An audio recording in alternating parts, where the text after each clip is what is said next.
What's up guys, I hope you are doing well. I am Veer, welcome to star lover family. तो कैसे हो मेरे दोस्तों? मैं आशा करता हूँ शानदार तरीके से आप लोग अपनी लाइफ को एंजॉय कर रहे हो, अपनी सेहत, फैमिली और पढ़ाई का ध्यान काफ़ी अच्छे से रख रहे हो। तो सबसे पहले तो जय हिंद दोस्तों। कोई गुड आफ्टरनून, कोई गुड इवनिंग, कोई गुड नाइट नहीं, बस जय हिंद। सबसे इंटरेस्टिंग बात आप लोगों को बताऊं, जिस समाज में हम लोग रहते हैं वहाँ पर जब एक माँ एक बच्चे को जन्म देती है तो कोई भी माँ का पेन नहीं देखता। सब बच्चे को देखते हैं कि यार एक नई लाइफ आ रही है, इस दुनिया में एक नए बच्चे का जन्म हो रहा है। एक तरीके से आप लोग समझ सकते हैं कि इस सृष्टि को आगे चलाने वाली एक जननी माँ को छोड़कर सब किस पर फोकस करते हैं, जो रिजल्ट आ रहा है उसके ऊपर फोकस करते हैं। जब आप लोगों को ये चीज़ वहाँ पर देखने को मिलती है कि एक माँ के इतने बड़े पेन को छोड़ देते हैं, ये माना जाता है कि जब एक माँ एक बच्चे को जन्म देती है तो उसका खुद का एक जन्म होता है। तो फिर आप लोग अपने छोटे छोटे पेन को क्यों काउंट करते हो? आप लोग क्यों नहीं अपनी रिजल्ट को देखते हो कि यार जो रिजल्ट आएगा वो शानदार आएगा?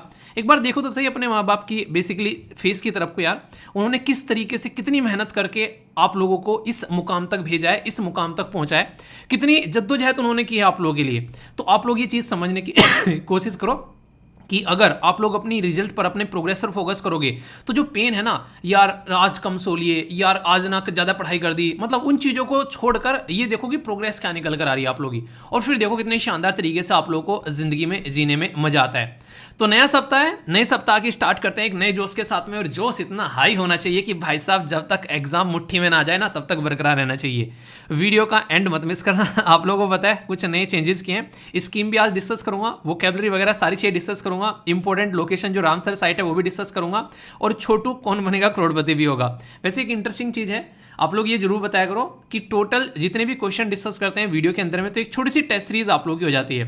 तो उस टेस्ट सीरीज में आप लोग ये बताया करो कि आप लोगों के मार्क्स कितने हैं, ठीक है? और कल का दिन कैसा रहा, किस तरीके से आप लोगों ने एंजॉय किया, कोई दिक्कत, कोई समस्या, कोई परेशानी हुई कि नहीं हुई, पहले आप लोग ये बताओ। कुछ को होगी बहुत सारी समस्या, कई सारी परेशानी।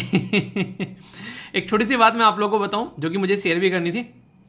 बेसिकली सबसे इंपॉर्टेंट बात क्या है, कल पहली बार जो है एक ऐसी चीज़ की जो कि अब तक नहीं की थी, वो थी टेस्ट सीरीज लॉन्च करना, ठीक है?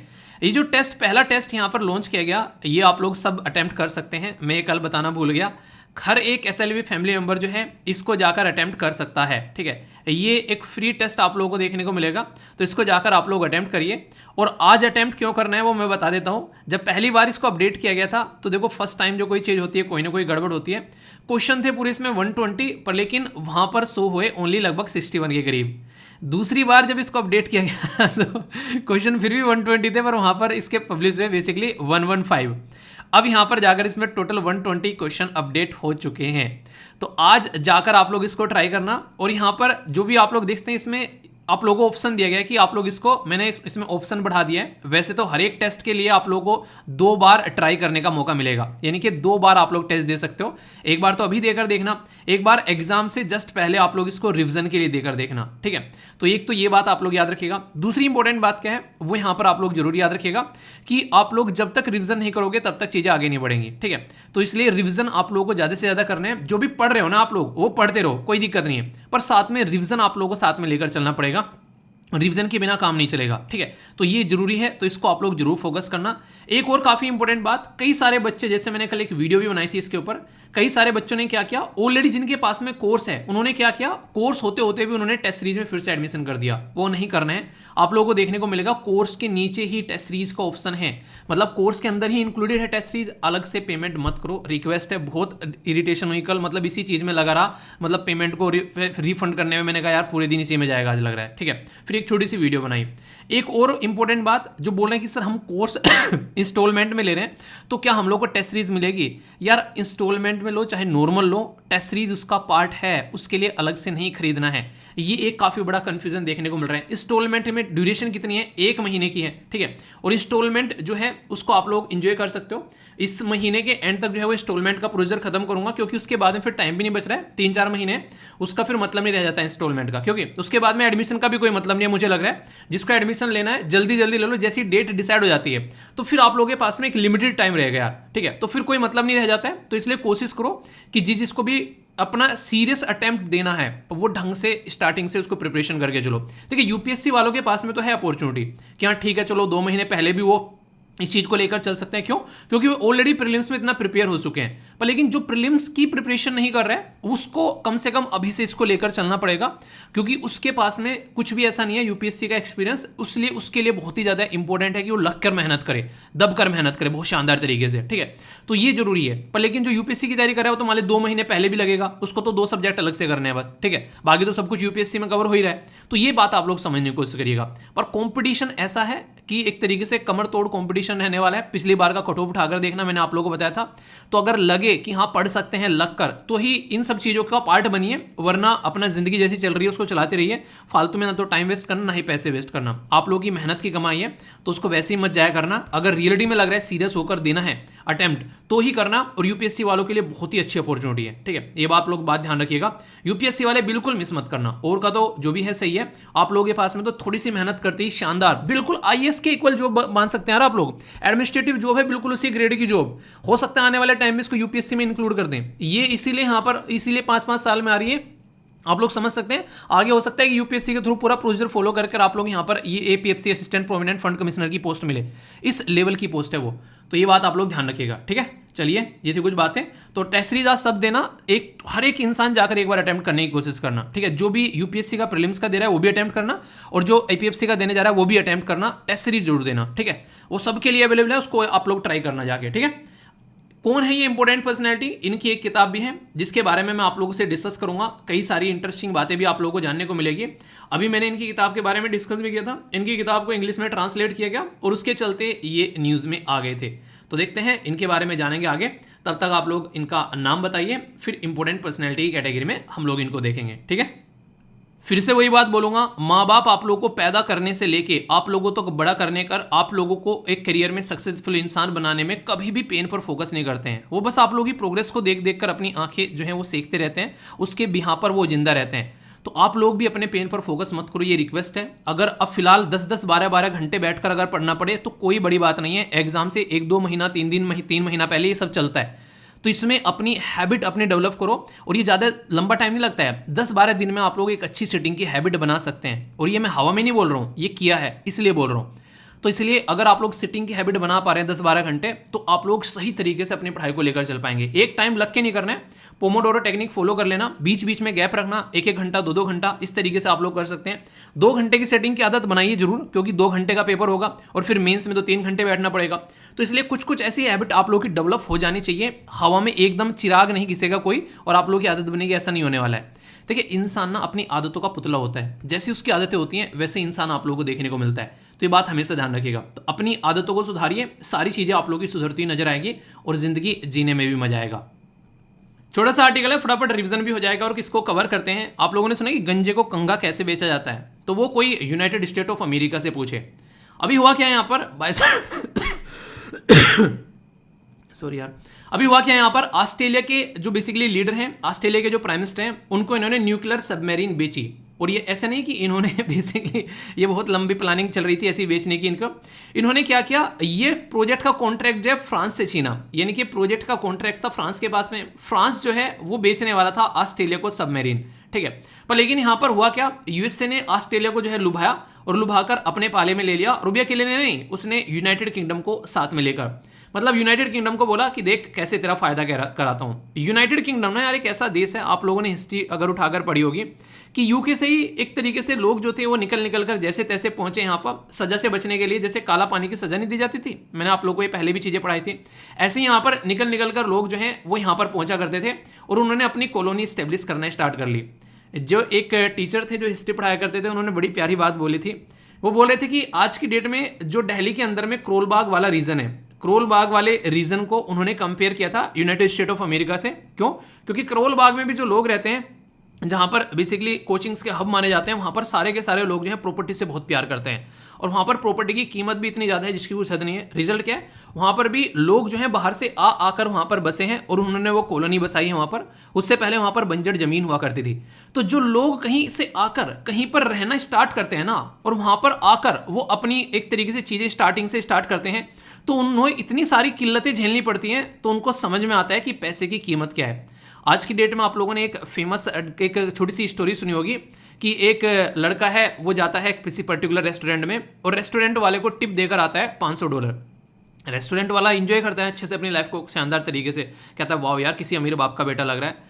फिर एक दिन जो है उसका बाप आता है, बाप जो है टिप देता है उसको कितना, $5। तो पता चलता है कि ये बेसिकली उस लड़के का बाप है, और वो कहानी जो है कनेक्ट की जाती है कई बार बिल गेट्स के साथ में। तो ये माना जाता है कि बाप जो है उसको अहमियत पता है, क्योंकि उसने एक एक पाई पाई कर जोड़ जोड़ कर यहाँ तक पहुंचा है। बेटे को क्या हुआ, बेटे को तो कुछ पता ही नहीं है, उसने आकर चीजें उठाई, बस उसको जमी जमाई मिल गई और काम चल गया।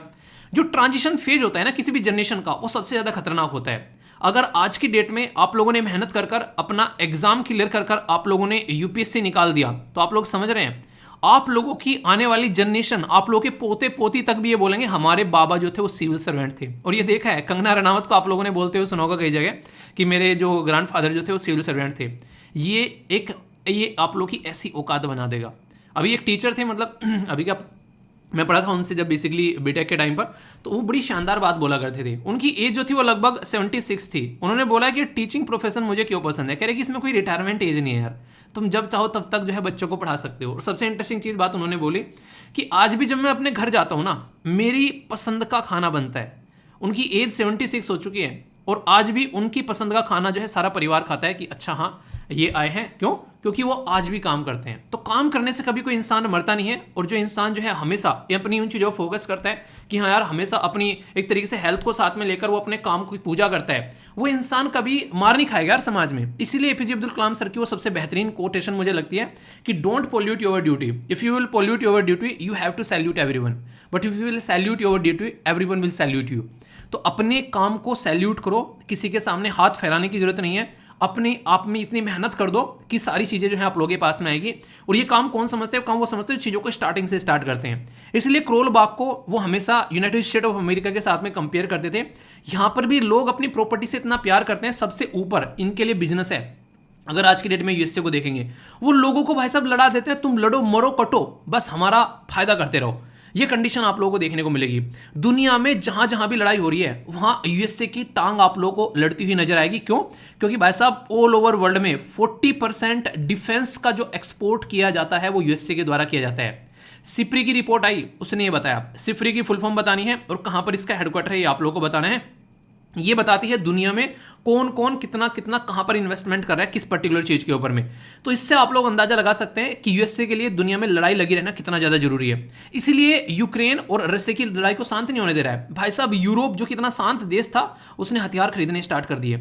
अभी वैसे तो ऑस्ट्रेलिया बहुत सेफ जोन में है, आसपास में कोई देश नहीं है, इसलिए ऑस्ट्रेलिया को कोई टेंशन नहीं रहती है। सबसे प्यारी बात मुझे ऑस्ट्रेलिया की यही लगती है, कोई है ही नहीं है पड़ोस में जिसके साथ में जमीन के बंटवारे को लेकर लड़ाई है। हमारा देखो एक साइड में चाइना, एक साइड में पाकिस्तान, कुछ ना कुछ चलता रहता है, एक साइड में बांग्लादेश।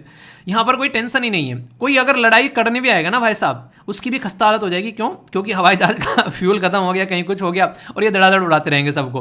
तो इसलिए एक सेफ कंट्री भी यहां पर माना जाता है। पर फिर भी आज की डेट में बहुत सारी ऐसी चीजें हो चुकी हैं जिसके चलते दुनिया में हर एक देश जो है अपने आप को और ज्यादा सिक्योर करना चाहता है। क्योंकि अब की बार अगर वर्ल्ड वॉर 3 हुई ना, तो भाई साहब इस धरती का आप लोग बोल सकते हैं कि मानवता खत्म कर देगा। इतने ऐसे ऐसे हथियार लिए बैठे हैं सब, तो सब अपने आप को सिक्योर कर रहे हैं, डिटरेट एक तरीके से डिटरेंस क्रिएट कर रहे हैं। डिटरेंस का मतलब पता है क्या?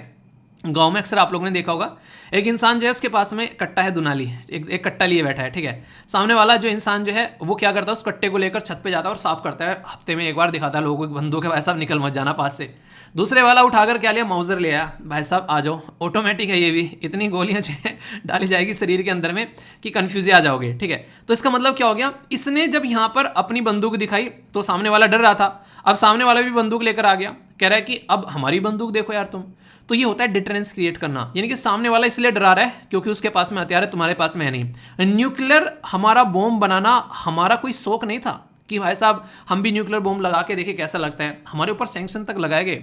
पर लेकिन उस टाइम पर एपीजे अब्दुल कलाम सर, अटल बिहारी वाजपेयी जी ने और उससे पहले इंदिरा गांधी जी ने जो एक हिम्मत दिखाई ना, वो उसकी वजह से आज की डेट में लोग जो है वो हम लोग को इज्जत देते हैं। इस दुनिया में ना ताकत एक ऐसी चीज़ है, जब तक आप लोगों के हाथ में नहीं आएगी ना, लोग आप लोगों को अच्छे से ट्रीट ही नहीं करेंगे, लोग आप लोगों को इज्जत ही नहीं देंगे। इसीलिए तो नौकरी है, नौकरी आती है लोग आप लोगों की इज्जत करने लगते हैं, क्योंकि आपके हाथ में पावर आती है, आपके हाथ में पैसा आ जाता है। और ये रीत है इस दुनिया की, जिसके हाथ में पैसा और पावर है वही दुनिया को रूल करता है, और जिसके हाथ में नहीं है वो हमेशा बेचारा बनकर रहता है। अगर इसके लिए सबसे इंपॉर्टेंट चीज़ क्या है कि आप लोगों को प्रूफ करना पड़ेगा कि हाँ आप लोग इस दुनिया में आने के बाद में कुछ डिफरेंट किया, इसलिए पैदा होना कोई बड़ी बात नहीं है। पैदा होना आप लोगों के घर वालों के लिए बड़ी बात होगी, पर इन रियलिटी सबसे बड़ी बात है कि आप लोगों ने इस दुनिया में क्या अचीव किया है। वो अचीवमेंट यहां पर यूएसए ने किया है। यूएसए ने पैदा होने के बाद में ऐसा अचीवमेंट किया कि दुनिया को आज की डेट में नचाता है अपनी उंगलियों पर। कहानी ऐसी ऐसी बनी है कि यूएसए को जुकाम हो गया, दुनिया को बुखार हो गया। समझ रहे हैं, जहां जहां पर भी कोई दिक्कत है, पापा कौन है, पापा यूएसए, वो ठीक करेंगे। दुनिया में पुलिस बना घूम रहा है ये, जहां जहां पर इसको दिक्कत होती है ना, जहां जहां पर इसको लगता है कि यहां पर जाकर ये घुस सकता है और अपने हथियार बेच सकता है, वहीं पर जाकर टांग अड़ा देता है। यूएसए इतना खतरनाक देश है, ये कभी भी किसी का सगा नहीं हुआ है। आज की डेट में पता है क्यों है ये इंडिया के साथ में? क्योंकि इसको पता है कि मैं ही टैकल कर क्योंकि इंडिया ही टैकल कर सकता है चाइना को बिना इसके आए हुए भी। यानी कि एक तरीके से दूसरे के हेल्प से दूसरे को मरवाने के काम जो है वो बखूबी को यूएसए से सीखे। सेम काम अभी रशिया को बर्बाद कर चुका है, ये समझ सकते हो, इसकी यूक्रेन की हेल्प से। इसीलिए भाई साहब इतने लंबे समय तक लड़ाई चलती है कि कोई अब तक तो 4 बार यूक्रेन को चबाकर खाकर थूक देता रशिया, पर लेकिन देख लो वो भाई साहब हथियार पे हथियार सप्लाई किए जा रहे हैं। तो ये सिचुएशन है। तो आज की डेट में कंडीशन क्या है, ये यहां पर आप लोग समझिए किस तरीके से खेला खेला जाता है। यही खेला इन्होंने किसके साथ में खेला? ऑस्ट्रेलिया के साथ में खेला। ऑस्ट्रेलिया फ्रांस से अपनी न्यूक्लियर सबमरीन लेने वाला था। भाई साहब इन्होंने क्या किया, इन्होंने बोला कि वो तो बहुत देर में देगा, पता नहीं कब तक देगा, और नॉर्मल सी दे रहा था, हम तुमको एडवांस लेवल की देंगे जो हम ही यूज करते हैं और कोई यूज नहीं करता है। और ये ऐसा नहीं कि आज ही देगा, पहली जो है यहां पर डिलीवर की जाएगी 2032 में, यानी कि 10 साल बाद यहां पर मिलने वाली है। 10 साल बाद ये इंसान ना भाई साहब कुछ और करता हुआ मिलेगा आप लोगों को। ये न्यूक्लियर सबमरीन से थोड़ी ना खेलेगा उस टाइम पर, और इनको बेच दी इसने, और वो भी इस रेट में जिसकी कुछ हद नहीं है। और फ्रांस इससे सस्ती में दे रहा था इतनी सारी, और इसने इसको आधे प्राइस में बेसिकली चिपका दी इसको आकर। तो इसको कहते हैं कि गंजे को भी कंघा बेच देना, ठीक है। और यहां पर साथ में इसको भी लगा लिया, कह रहा आजा बेटा तेरा फायदा कराते हैं। क्या डिजाइन है ना भाई साहब, वो ब्रिटेन देगा, ठीक है, और टेक्नोलॉजी जो है ना वो अमेरिका देगा, और मिलकर काम करेंगे, देख तेरे लिए कैसे सबमरीन बनाते हैं। तो यहां से आप लोग अंदाजा लगा सकते हैं कि किस तरीके से यहां पर ये लोगों को, नहीं कहते कि आप लोगों ने अक्सर देखा होगा मंदिर मस्जिद में जाते हैं या फिर कहीं पर ऐसे जाते हैं, कई जगह तो बहुत अच्छे पुजारी मिलते हैं, वो आप लोगों को अच्छी पुजारी हो गए, मौलवी हो गए, अच्छी बातें बताते हैं, आप लोगों के अंदर का डर जो है वो खत्म करते हैं।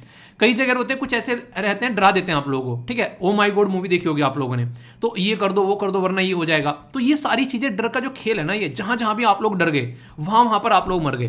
तो इसलिए कहते हैं कि डरना नहीं है, हमेशा अपने ऊपर फोकस करो। तो यहां पर ऑस्ट्रेलिया को डराकर समझाकर जैसे बोलो अभी इसके लिए चिपकाने जा रहा है। तो ये मीटिंग हो रही है एयू के यूएस की, और इसमें यूपीएससी ने आप लोगों ने देखा मेंस के अंदर भी क्वेश्चन पूछा था, ऑस्ट्रेलिया यूके यूएसए। तो ये काफी एक इंपॉर्टेंट इनिशिएटिव है हमारे लिए। क्या था फायदेमंद इस रीजन में, यहां पर आप लोगों को पता है मलाबार एक्सरसाइज होती है, उसमें ऑस्ट्रेलिया यूएसए जापान है, इसलिए इंपॉर्टेंट है। दूसरा आप लोग यहां पर देख सकते हैं क्वाड के बारे में, जब हम लोग बात करते हैं क्वाड में इंडिया, ऑस्ट्रेलिया और जापान, और इसी के साथ में आप लोगों को यूएसए देखने को मिलेगा। तो इसलिए भी ये यहां पर इंपॉर्टेंट आप लोगों के लिए हो जाता है। तो बहुत ही इंपॉर्टेंट ये एक ऐसा मुद्दा है, इंटरनेशनल लेवल पर क्या चल रहा है वो एक तरीके से परमानेंट कुछ नहीं होता है, इसलिए आप लोगों को समझकर चलना होता है। और इंटरनेशनल रिलेशन ना इसलिए इंटरेस्टिंग सब्जेक्ट रहता है, उसमें आप लोगों को दुनिया में कहां पर क्या क्या हो रहा है उसकी थोड़ी थोड़ी सी खबर रहती है, और चीजों को आप लोग अच्छे से अंडरस्टैंड कर पाते हो। तो ओकस के बारे में अभी समझ सकते हैं, ये अभी पिक्चर में आ गया है, डील इनकी आगे चल रही है, ट्राइलेटरल एग्रीमेंट है, मिलिट्री और स्ट्रेटेजिक टेक्नोलॉजी के ऊपर ये काम कर रहे हैं इंडो पैसिफिक रीजन में, और चाइना को कहीं ना कहीं टैकल करने की कोशिश यहां पर इनके थ्रू की जा रही है। 3 देश हैं वो मैंने आप लोगों को बता दिया, ऑस्ट्रेलिया, यूएसए और यूके, ये मिलकर यहां पर ये मीटिंग कर रहे हैं। यूनाइटेड स्टेट ऑफ अमेरिका के अंदर में ये मीटिंग आप लोगों को देखने को मिली। ये है इस पूरे आर्टिकल का सार। कोई भी कंफ्यूजन आप लोगों को इसको लेकर नहीं होना चाहिए, माइंड में क्लैरिटी होनी चाहिए। फीडबैक जरूर दे दिया करो, जैसा भी आप लोगों को लगता है आर्टिकल अच्छा है बुरा, तो अपना प्यार दिखा दिया करो, लाइक या डिसलाइक कर, ठीक है। डिसलाइक भी किया करो अगर पसंद नहीं आ रहा है, ठीक है, और पसंद आ रहा है तो फिर प्यार दिखाया करो। ये चीज़ें आप लोगों को जिंदगी में भी उतारनी है, ठीक है। कोई चीज़ पसंद आती है ना, मम्मी की भी अगर आप लोग लगता है रोटी बड़ी अच्छी बना रखी है, हालांकि झूठ भी बोल दिया करो, कई बार कभी होगा नमक थोड़ा ऊपर नीचे हो जाता है, तो मम्मी बड़ी शानदार रोटी बनी हुई है यार आज, उनके चेहरे पर स्माइल देखना भाई साहब, ठीक है। माँ जो होती है ना बच्चों की थोड़ी थोड़ी सी बातें अगर आप लोग अप्रिशिएट कर दो ना, पूरे दिन लगी रहती है यार आप लोगों के लिए। थोड़ा सा बोल दो एक बार, फिर देखना उनके चेहरे पे खुशी कि मम्मी वाह क्या खाना बना रखा है, भले ही थोड़ा बहुत ऊपर नीचे हो गया हो, ठीक है। तो देखो फिर पापा को इसी तरीके से मेहनत करके आए कि पापा आपकी वजह से मतलब चीज़ें चल रही हैं, उनको फील लव देखो। और माँ बाप को भी ये काम करना चाहिए। अक्सर बच्चे अक्सर अपने अंदर दबाए बैठे रहते हैं, प्यार दिखाते ही नहीं है। थोड़ा सा प्यार सो भी करना चाहिए इंसान को, लगता है कि नहीं लगता है? आप लोग ही क्या रहे, अक्सर है पापा से लोग दूर रहते हैं, मम्मी से तो फिर भी चिपक जाते हैं, पर लेकिन ये रियलिटी है कि आप लोगों को थोड़ा सा दिखाना पड़ेगा, तभी जो है अच्छे से कनेक्टिविटी हो पाएगी। ये मेरी राय है, बाकी आप लोग ही क्या रहे आप लोग बताइएगा। ये एक ऐसा इंटरेस्टिंग आर्टिकल है जो पहले भी न्यूज़ में था और फिर से न्यूज़ में आ गया है। डीप ओशन मिशन के बारे में यहाँ पर आप लोगों से बात की जाएगी। बहुत सारी background information, answer writing and question practice भी आप लोगों को यहाँ पर इसके रिलेटेड देखने को मिलेगी। ये टॉपिक स्टार्ट करने से पहले मैं आप लोगों को इस टॉपिक की ग्रेविटी बताता हूँ कि इस टॉपिक की इंपॉर्टेंस क्या है, तब आप लोगों को इसको सुनने में और ज़्यादा मजा आएगा। आप लोग यहां पर ये क्वेश्चन पढ़िए, इस क्वेश्चन में क्या लिखा है। इस क्वेश्चन में लिखा है कि डीप ओशन मिशन, यानी कि deep ocean mission the torch bearer of India blue economy, यानी कि जो हमारे देश की जो ब्लू इकोनॉमी है उसके लिए एक टॉर्च बियरर है। यानी कि कहने का मतलब यहां पर क्या है कि जो समुद्र के अंदर से जो रिसोर्सेज हम लोग निकाल कर लेकर आ रहे हैं, एक तरीके से उस पर कितने सारे लोग डिपेंडेंट हैं। हमारे देश के कोस्टल एरिया के बारे में अगर बात करो, ये मछली पालन के ऊपर कितने सारे लोग डिपेंडेंट हैं, कितने सारे लोगों को जॉब मिलती है। और हमारा ओशन अगर इसकी हेल्थ अच्छी रहती है तो उसकी वजह से जो है लोगों को जो है एक तरीके से कितने सारे फायदे होते हैं। यानी कि आज की डेट में टूरिज्म के लिए बात कर ले, ओशन एनर्जी के बारे में बात करें, कोस्टल एरिया डेवलपमेंट के बारे में बात करें, मैरीटाइम सेक्टर के बारे में बात करें, ब्लू इकोनॉमी जो है बहुत बड़ा रोल प्ले करती है किसी भी कंट्री के डेवलपमेंट के लिए। और हमारा जो मिशन है यहाँ पर ये है बेसिकली एक ऐसा मिशन जो कि बार बार आप लोगों को न्यूज़ में जाता हुआ नजर आया होगा, जिसका नाम रखा गया मत्स्य 6000 समुद्र मिशन। जो एम है यहाँ पर वो 6000 मीटर की गहराई तक ये जो व्हीकल भेज रहा है उसको मत्स्य 6000 बोला गया है, पीआईबी के द्वारा कवर किया गया। एक बच्चा कह रहा है कि सर ये टॉपिक रह गया, इस टॉपिक को कवर नहीं किया है। मैंने बोला था आप लोगों को जो इंपॉर्टेंट होगा वो मुझे पता है, आप लोगों को टेंशन लेने की जरूरत नहीं है। ये टॉपिक 2026 तक आप लोगों के सामने आता रहेगा घूम घूम के, और उसके बाद भी न्यूज़ में आता रहेगा। तो ये ऐसे टॉपिक होते हैं जो कि आज आ गया, फिर उसके बाद में 15 दिन बाद फिर न्यूज़ में आएगा किसी रीजन की वजह से, कहीं और कुछ इशू बन गया फिर न्यूज़ में आएगा, या फिर एक महीना नहीं तो दूसरे महीने में रिपीट हो जाएगा। तो टेंशन मत लिया करो, जो टॉपिक कवर करा रहा हूं ना तसल्ली में उसको कवर किया करो ढंग से, क्योंकि मुझे पता है कि कौन सा टॉपिक जो है वो रिपीट होता है। और टॉपिक अगर मुझे लगता है अभी टाइम नहीं है बाद में कवर कर लें, कोई दिक्कत नहीं है। अगर रेगुलरली आप लोग लेक्चर देख रहे हैं तो आप लोगों को कुछ नहीं छूटेगा। और अगर आप लोग मौसमी मेंढक हैं कि आज आ गए और कल वे भाग गए तो यार फिर तो यार मैं कुछ कर नहीं पाऊंगा। ठीक है, प्रॉपर सिस्टमेटिक वे में हिंदी और इंग्लिश में पीपीटी मिल जाएगी आप लोगों को, टॉपिक की क्वेश्चन मिलेंगे, आंसर राइटिंग का क्वेश्चन मिलेगा, यूपीएससी में क्या क्या चीजें पूछी जा चुकी हैं अब तक इस टॉपिक से रिलेटेड वो भी कुछ कुछ बातें मैं करूंगा। तो बहुत ही इंपॉर्टेंट तरीके से डिस्कस करेंगे। न्यूज में किस लिए, मिनिस्ट्री ऑफ अर्थ साइंस के द्वारा ये बातें बताई जा रही है कि समुद्रयान जो मिशन है वो कहीं ना कहीं 2026 तक का जो है साकार होता हुआ नजर आएगा। ये बातें यहां पर बोलने की कोशिश की जा रही है। अगर आप लोग ये मैप देख रहे हैं, इस मैप में अगर आप लोग समुद्र देखेंगे तो दुनिया भर में आप लोगों को समुद्र जो है वो नजर आएंगे अलग अलग तरीके से। यानी कि हमारी कंट्री के जस्ट नीचे आप लोगों को इंडियन ओशन, ये महानता है पूरी दुनिया में, एक ऐसा देश है जिसके नाम पर पूरा ओशियन है, ये आप लोग बोल सकते हैं। चाइना के नाम पे भी सी है एक छोटा सा, हमारे नाम पे भाई साहब ओशियन है, समझ रहे हैं आप लोग यहाँ पर। और जब मैं शब्द बोल रहा हूँ ना कि ब्लू इकोनॉमी के बारे में जब यहाँ पर बात कर रहे हैं तो उसको थोड़ा सा आप लोग लार्ज स्केल पर समझा करो कि ब्लू इकोनॉमी का मतलब क्या बोलने की कोशिश की जा रही है। यानी कि समुद्र के अंदर से मछली लाते हैं, समुद्र के अंदर से रिसोर्सेज लाते हैं, कोरल रीफ है उसके अंदर में हम लोग रिन्यूएबल एनर्जी निकाल कर लेकर आते हैं, समुद्र के थ्रू हम लोगों ने रास्ते बना रखे हैं, समुद्र में से हम लोग तेल निकाल कर लेकर आते हैं। तो समुद्र में आज की डेट में एक जीवन बसता है, आप लोग ऐसा बोल सकते हैं। तो ये समुद्र जो है वो दुनिया भर में अगर देखोगे तो मोटे मोटे तौर पर ये माना जाता है कि लगभग 70% से भी ज्यादा भाग पर आप लोगों को पानी देखने को मिलेगा इस पृथ्वी के ऊपर। यानी कि जो ये पोर्शन है लैंड का, ये लगभग आप लोगों को लगभग 29 या फिर 30% के करीब आप लोगों को देखने को मिलेगा। बाकी लगभग पूरा 71% या फिर 70% के करीब आप लोग बोल सकते हैं ये पानी है। तो इस पानी के अंदर में क्या क्या रिसोर्सेज हैं उसके ऊपर फोकस देने की बात की जा रही है, और कितने लोगों को किस तरीके से ये व्यापार प्रोवाइड करा सकता है, लोगों का पेट भर सकता है। क्योंकि धरती पर आज की डेट में जिस तरीके से चीजें चल रही हैं वो सब चीजों को हम लोग अगर ढंग से लेकर चलेंगे तो उसमें हम लोग सबकी पूर्ति नहीं कर पाएंगे। ठीक है, तो इसीलिए ये मिशन है जो हमारी कंट्री में लॉन्च किया गया। तो इसका जो व्हीकल है ये जरूर याद रखेगा, मत्स्य 6000 जो कि 6000 मीटर का मतलब कि 6 किलोमीटर पानी के अंदर जाने वाला है ये याद रखिएगा। ठीक है, कुछ बेसिक बातें इसके बारे में जो कि आप लोगों को पता होना चाहिए। ये फिर से बोल रहा हूं, हिंदी और इंग्लिश दोनों में पीपीटी रहती है। ठीक है, तो टेंशन मत लिया करो। एम क्या है यहां पर कि 3 लोगों को 6000 मीटर की गहराई में भेजा जाएगा मत्स्य इस पर्टिकुलर सिस्टम के अंदर बैठाकर। ठीक है, इसके अंदर बैठाकर यहां पर 6000 मीटर की यानी कि 6 किलोमीटर की गहराई पर भेजा जाएगा।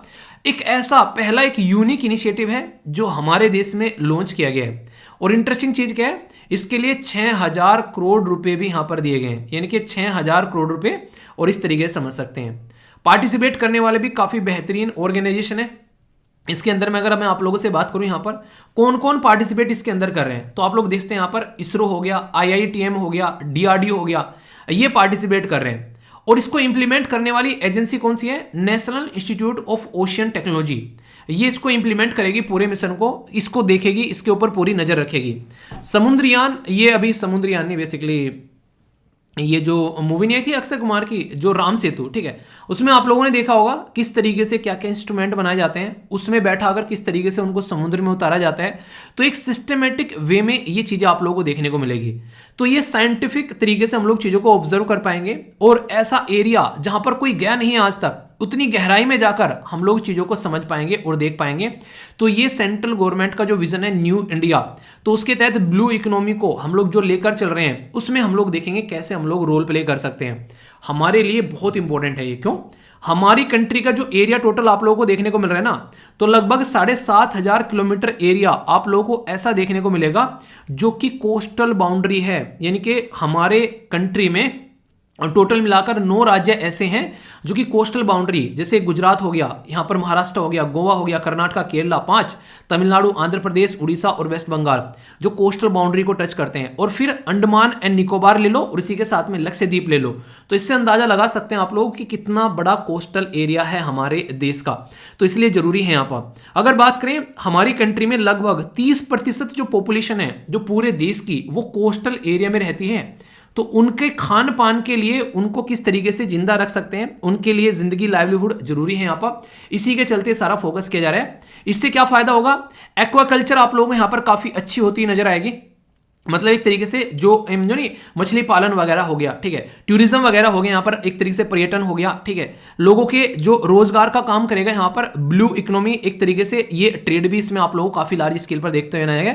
तो ब्लू इकोनॉमी काफी इंपॉर्टेंट टर्म है अपने आप में ही, इसके ऊपर भी डायरेक्ट क्वेश्चन पूछे जा रहे हैं। तो ब्लू इकोनॉमी कम से कम आप लोगों को यहाँ पर एक तरीके से समझ में आनी चाहिए। ब्लू इकोनॉमी की डेफिनेशन वर्ल्ड बैंक क्या बोलता है? अगर मैं आप लोगों को बोलूं कि ब्लू इकोनॉमी की डेफिनेशन क्या है, तो वर्ल्ड बैंक पता है क्या बोलता है? बोलता है sustainable use of ocean resources for economic growth. यानी कि सस्टेनेबल का मतलब क्या होता है कि हम लोगों ने अपने फायदे के लिए यूज कर लिया और आगे आने वाली जनरेशन के लिए भी उसको छोड़ दिया। वो यानी कि सस्टेनेबल यूज ऑफ जो ओशियन के जो रिसोर्सेज हैं, यानी कि मछली वगैरह, तेल वगैरह जो भी हम लोग निकाल रहे हैं वहां से, इंप्रूव करने के लिए लाइवलीहुड एंड जॉब, जो कि यहां पर प्रिजर्व करे health of the ocean also. तो ये खुद वर्ल्ड बैंक ने इसकी जो है डेफिनेशन दे रखी है। तो यहां से अंदाजा लगा सकते हैं कि यूज भी करना है, पर लेकिन आनन फानन में, यानी कि टूट पड़ना है और उसको बर्बाद कर देना है। यूज इस तरीके से करना है ताकि आप लोग अपना काम निकाल सको और आने वाली जो जनरेशन है उसके लिए भी कुछ चीजें जो है वो बच के यहां पर रह जाए। तो ये पर्टिकुलर मिशन है जिसको आप लोग यहां पर समुद्रयान, जैसे गगनयान है ना, उसमें बेसिकली स्पेस में जाने के लिए, ऐसे यहां पर समुद्रयान रखा गया है। को यहां पर अपना हम लोग खुद एक सिस्टम लेकर जाएंगे ओशियन के बिल्कुल लो लेवल पर। देखा ना, मैंने बोला था जैसे कि आप लोगों ने मूवी देखी है समुद्र, वो बेसिकली जो राम सेतु वाली, वो वाली सेम आप लोगों को यहां पर देखने को मिलेगा। सबसे खतरनाक चीज जो है जो यहां से निकाल के लाई जा सकती है वो है पॉली मेटेलिक नेड्यूल। ये एक तरीके से मैग्नीज नेड्यूल है जो कि काफी इंपॉर्टेंट है, काफी कॉस्टली है और काफी लार्ज स्केल पर इंडियन ओशन के अंदर देखने को मिलते हैं। पर ध्यान रखना है ये निकालते हुए कि समुद्र की तलहटी में जाकर वहां का इन्वायरमेंट खराब नहीं करना है, क्योंकि हम लोग ऑलरेडी पृथ्वी को पोल्यूट कर चुके हैं, एयर को पोल्यूट कर चुके हैं, आसमान में दुनिया भर की डिब्री देखने को मिलती है आज की डेट में, जिसको लेकर काफी सारे इश्यूज ऑलरेडी मैं डिस्कस कर चुका हूं। तो आने वाले टाइम में कुछ ऐसा नहीं होना चाहिए, तो ध्यान में रखकर ये काम करना है। तो इसके ऊपर ध्यान भी रखा जाएगा इंटरनेशनल ऑर्गेनाइजेशन के द्वारा भी। मिनिस्ट्री ऑफ अर्थ साइंस का ये पायलट प्रोजेक्ट है, 6000 की गहराई तक जाएंगे, लगभग 72 घंटे तक यहां पर इसके अंदर चीजें आप लोगों को देखने को मिलेगी। एक्सपेक्ट किया जा रहा है कि यहां पर बिकम होगा एक रियलिटी आगे, हालांकि ये अभी जो कंप्लीट नहीं हो पा रहा है, आगे आने वाले टाइम में 2024 में आप बोल रहे हैं कि यहां पर कहीं ना कहीं इसको हम लोग 26 में रियलिटी में लेकर आते पाएंगे। ठीक है, हमारे देश में नेशनल जो national institute of ocean technology है वो यहां पर इसको कंट्रोल करता हुआ नजर आएगा। छोटा सा क्वेश्चन आप लोगों से, ये कहां पर लोकेटेड है? इतना हिंट दे देता हूं कि किसी न किसी कोस्टल एरिया पे लोकेटेड है। अरे सर, कोस्टल एरिया में तो 9 राज्य आते हैं, ऐसे थोड़े ना मजाक 9 ऑप्शन तो एग्जाम में भी नहीं होते हैं। चलिए 4 ऑप्शन देता हूं। ये ईस्ट कोस्ट वाले किसी राज्य में आप लोगों को देखने को मिलेगा। मतलब क्या हो गया? मतलब यहां पर ये हो गया कि या तो ये बेसिकली आंध्र प्रदेश, तमिलनाडु, उड़ीसा या फिर वेस्ट बंगाल, इनमें से किसी एक में। अब तो आंसर दे दो, अब तो हल्का हो गया क्वेश्चन, 4 ऑप्शन है अब तो है। फिर से इसके बारे में कुछ बेसिक इंफॉर्मेशन याद रखिएगा। डिजाइन किया गया है यहाँ पर 6000 मीटर नीचे जाने के लिए, यानी कि 6 किलोमीटर नीचे जाने के लिए इसको डिजाइन किया गया है। 3 लोगों को लेकर जाएगा, 1 पायलट और 2 साइंटिस्ट। जो कि देखेंगे जैसे गगनयान हम लोग यूज कर रहे हैं। ड्यूरेशन 12 घंटे है, वैसे 16 घंटे भी आप लोगों को देखने को मिल सकता है, तो उसी टाइम पर देखा जाएगा कैसे चीजें होने वाली है। अगर बात करें यहाँ पर तो ये रेडी है 2024 में लॉन्च करने के लिए। ओनली 5 अदर कंट्री अब तक ऐसा अचीवमेंट कर पाई है। तो हमारे देश में जो अचीवमेंट होगा तो हम लोगों के एक तरीके से ना हमारी जो साख है उसमें एक और पंख लगाता हुआ ये नजर आएगा कि हाँ इंडिया ने ये अचीवमेंट भी कर दिया है। तो हमारी कंट्री का एक नया अचीवमेंट आप लोगों को यहां पर ये देखने को मिलेगा। ठीक है, तो ये बेसिक चीजें हैं जिसके बारे में आप लोग याद रखिएगा। वैसे यहां पर ये सारी बातें मैंने आप लोगों को यहां पर बता दी है, कोई कंफ्यूजन इसको लेकर अभी नहीं होना चाहिए। अगर कंफ्यूजन होगा तो उसको दूर करना है। वैसे जो डीप ओशन मिशन यहां पर लॉन्च किया गया था मिनिस्ट्री ऑफ अर्थ साइंस के लिए, बजट जो था 4700 ये मिलियन यहां 5 साल के लिए यहां पर ये रखा गया। ठीक है, ओवर द पीरियड यहां पर फर्स्ट फेज में प्रोजेक्ट की कॉस्ट आप लोगों को देखने को मिली। तो इसके चलते कॉस्ट जो है कई बार ऐसा नहीं कि जितनी है उतनी ही रहेगी, उसको थोड़ा सा मतलब घटा तो नहीं करेंगे, बढ़ा लिया जाता है, क्योंकि जैसे जैसे प्रोजेक्ट डिले होता है तो कॉस्ट बढ़ जाती है। तो इसका पूरा फोकस ये है। सागरमाला प्रोजेक्ट इसके साथ में आप लोग याद रख सकते हैं, एक प्रोजेक्ट है जो कि एक इनिशिएटिव है पोर्ट एरिया में डेवलपमेंट करने के लिए और आईटी इनेबल सर्विस बनाने के लिए, मॉडर्नाइज करने के लिए। आप लोगों को एक बात बताऊं मैं, हमारा देश अगर देखोगे ना इतना बड़ा कोस्टल एरिया है। अगर देखोगे अंडमान निकोबार, लक्षद्वीप, हम बोलते रहते हैं सिंगापुर घूमने जाएंगे, मालदीव घूमने जाएंगे, कोस्टल चीजें हैं।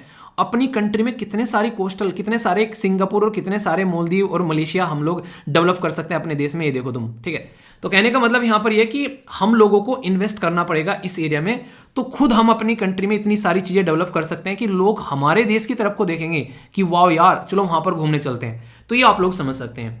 ये जो मिशन है इसके अंदर में जो सी माइनिंग की जाएगी अंडर वाटर जाकर, यहाँ पर इसमें जो रोबोटिक रहेगी वो जाकर निकालेगी। उन्हीं रोबोटिक जो आर्म है यहाँ पर ये यहाँ से जाकर चीजों को इकट्ठा करेगी, ऐसे उसको भर भर कर उसमें अपनी बाल्टी रहेगी जो भी रहेगी उसमें, ऐसे नहीं दूध निकाल के लेके आते हैं तो ऐसे ही यहाँ से निकाल के लेकर आएंगे और फिर उसको ऊपर तक लेकर आ जाएगा।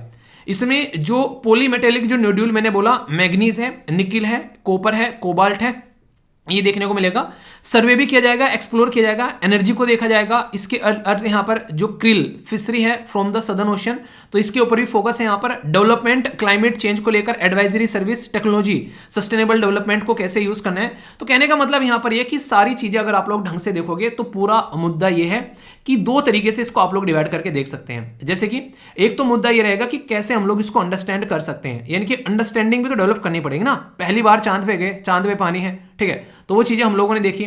तो इसका मतलब है कि हम लोग को पहले अंडरस्टैंडिंग भी डेवलप करनी है इसके बारे में, और जो जो रिसोर्सेज मिलेगा उसके बारे में पता चलेगा, तो वो भी चीजें आप लोगों को यहां पर देखने को मिलेगी।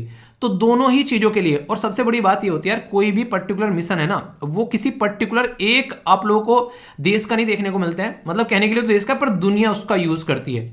ये आप लोग याद रखिएगा, ठीक है, ये काफी इंपॉर्टेंट है यहां पर, जिसके चलते आप लोगों से क्वेश्चन भी पूछा जाए तो कंफ्यूजन नहीं होना चाहिए। क्रिल फिशरी अगर किसी को समझ में नहीं आ रहा है तो ये एक तरीके का आप लोग बोल सकते हैं कमर्शियल फिशरी है। एक क्रिल जो एक श्रिम्प यानी कि झींगे टाइप में आप लोग देख सकते हैं, तो इसको भी यहां पर देखा जाएगा। तो कहीं ना कहीं एक स्टडी के तौर पर मैंने बोला ना कि इसको प्रोजेक्ट को लेकर चला जाएगा, तो ये काफी इंपॉर्टेंट है। तो जो बेसिक बातें मैंने आप लोगों को यहां पर बता दी हैं, उनको लेकर अब आप लोगों के माइंड में कोई कंफ्यूजन नहीं होना चाहिए। इस मिशन के बारे में बता दिया, इसका जो ये समुद्रयान है उसके बारे में बता दिया, क्या क्या यहाँ पर करने वाले हैं, क्या क्या सिस्टम आप लोगों को यहाँ पर देखने को मिला जाएगा, सर्वे किया जाएगा सिस्टमेटिक वे में, कौन सा इंस्टीट्यूट इसको इंप्लीमेंट करेगा, कौन कौन मिलकर काम कर रहे हैं, सारी बातें, और क्वेश्चन क्या है आंसर राइटिंग का वही बता दिया। ठीक है, अब थोड़ा सा नजर डालते हैं यहाँ पर जो क्वेश्चन आप लोगों से बनाए गए हैं बेसिकली आप लोगों के लिए। समुद्रयान मिशन जो है उसके बारे में फर्स्ट मैन मेड जो यहाँ पर एक तरीके से यहाँ पर ये ओशियन मिशन है हमारी कंट्री का। ठीक है, तो एक तरीके से मैन मिशन बेसिकली आप लोगों को इंसान जाते हुए नजर आएंगे। National institute of ocean technology ये इंप्लीमेंटिंग एजेंसी है इस मिशन की। करेक्ट आंसर आप लोगों को बताना है, ओनली 1, ओनली 2, बोथ या फिर नन ऑफ द अबव। तो आंसर क्या हो गया, आंसर सी हो गया। पर इसी में अगर इनकरेक्ट लगा देता और आप लोग बोलते वाओ कितना आसान क्वेश्चन है, तुरंत आंसर लगाते। ध्यान से पढ़ना है मेरे दोस्त, एग्जाम में गलत ना कर देना यार। दर्द होता है जब पढ़ी हुई चीजें भी गलत हो जाती हैं, उसमें दर्द नहीं होता है कि पढ़ा नहीं है ठीक है कोई बात नहीं है, पढ़ी हुई चीजें गलत करके आओगे तो बहुत दर्द होगा। ठीक है, याद रखना। डीप ओशन मिशन के बारे में बात करते हैं तो मिनिस्ट्री ऑफ अर्थ साइंस का आप लोगों को ये देखने को मिलता है। बजट जो है इसके लिए अभी यहां पर दिया गया था 4700 मिलियन, जो 5 साल के लिए। मिलियन है ये डॉलर है, रुपये में कन्वर्ट कर लेना, इसको मल्टीप्लाई करके 80 से पता चल जाएगा आप लोगों को। ठीक है, मिशन मोड इनिशिएटिव जो है वो सपोर्ट कर रहा है green and clean economy aspiration for India, ये बात यहां पर बोली जा रही है। सही आंसर यहां पर क्या है ये आप लोगों को बताना है। ए में बोला गया 1 2, बी में बोला गया 2 3, सी में बोला गया 1 3, डी में बोला गया all of the above. Question इतना छोटा सा आप लोगों को चेंज करके चला जाएगा, आप लोगों को पता भी नहीं चलेगा।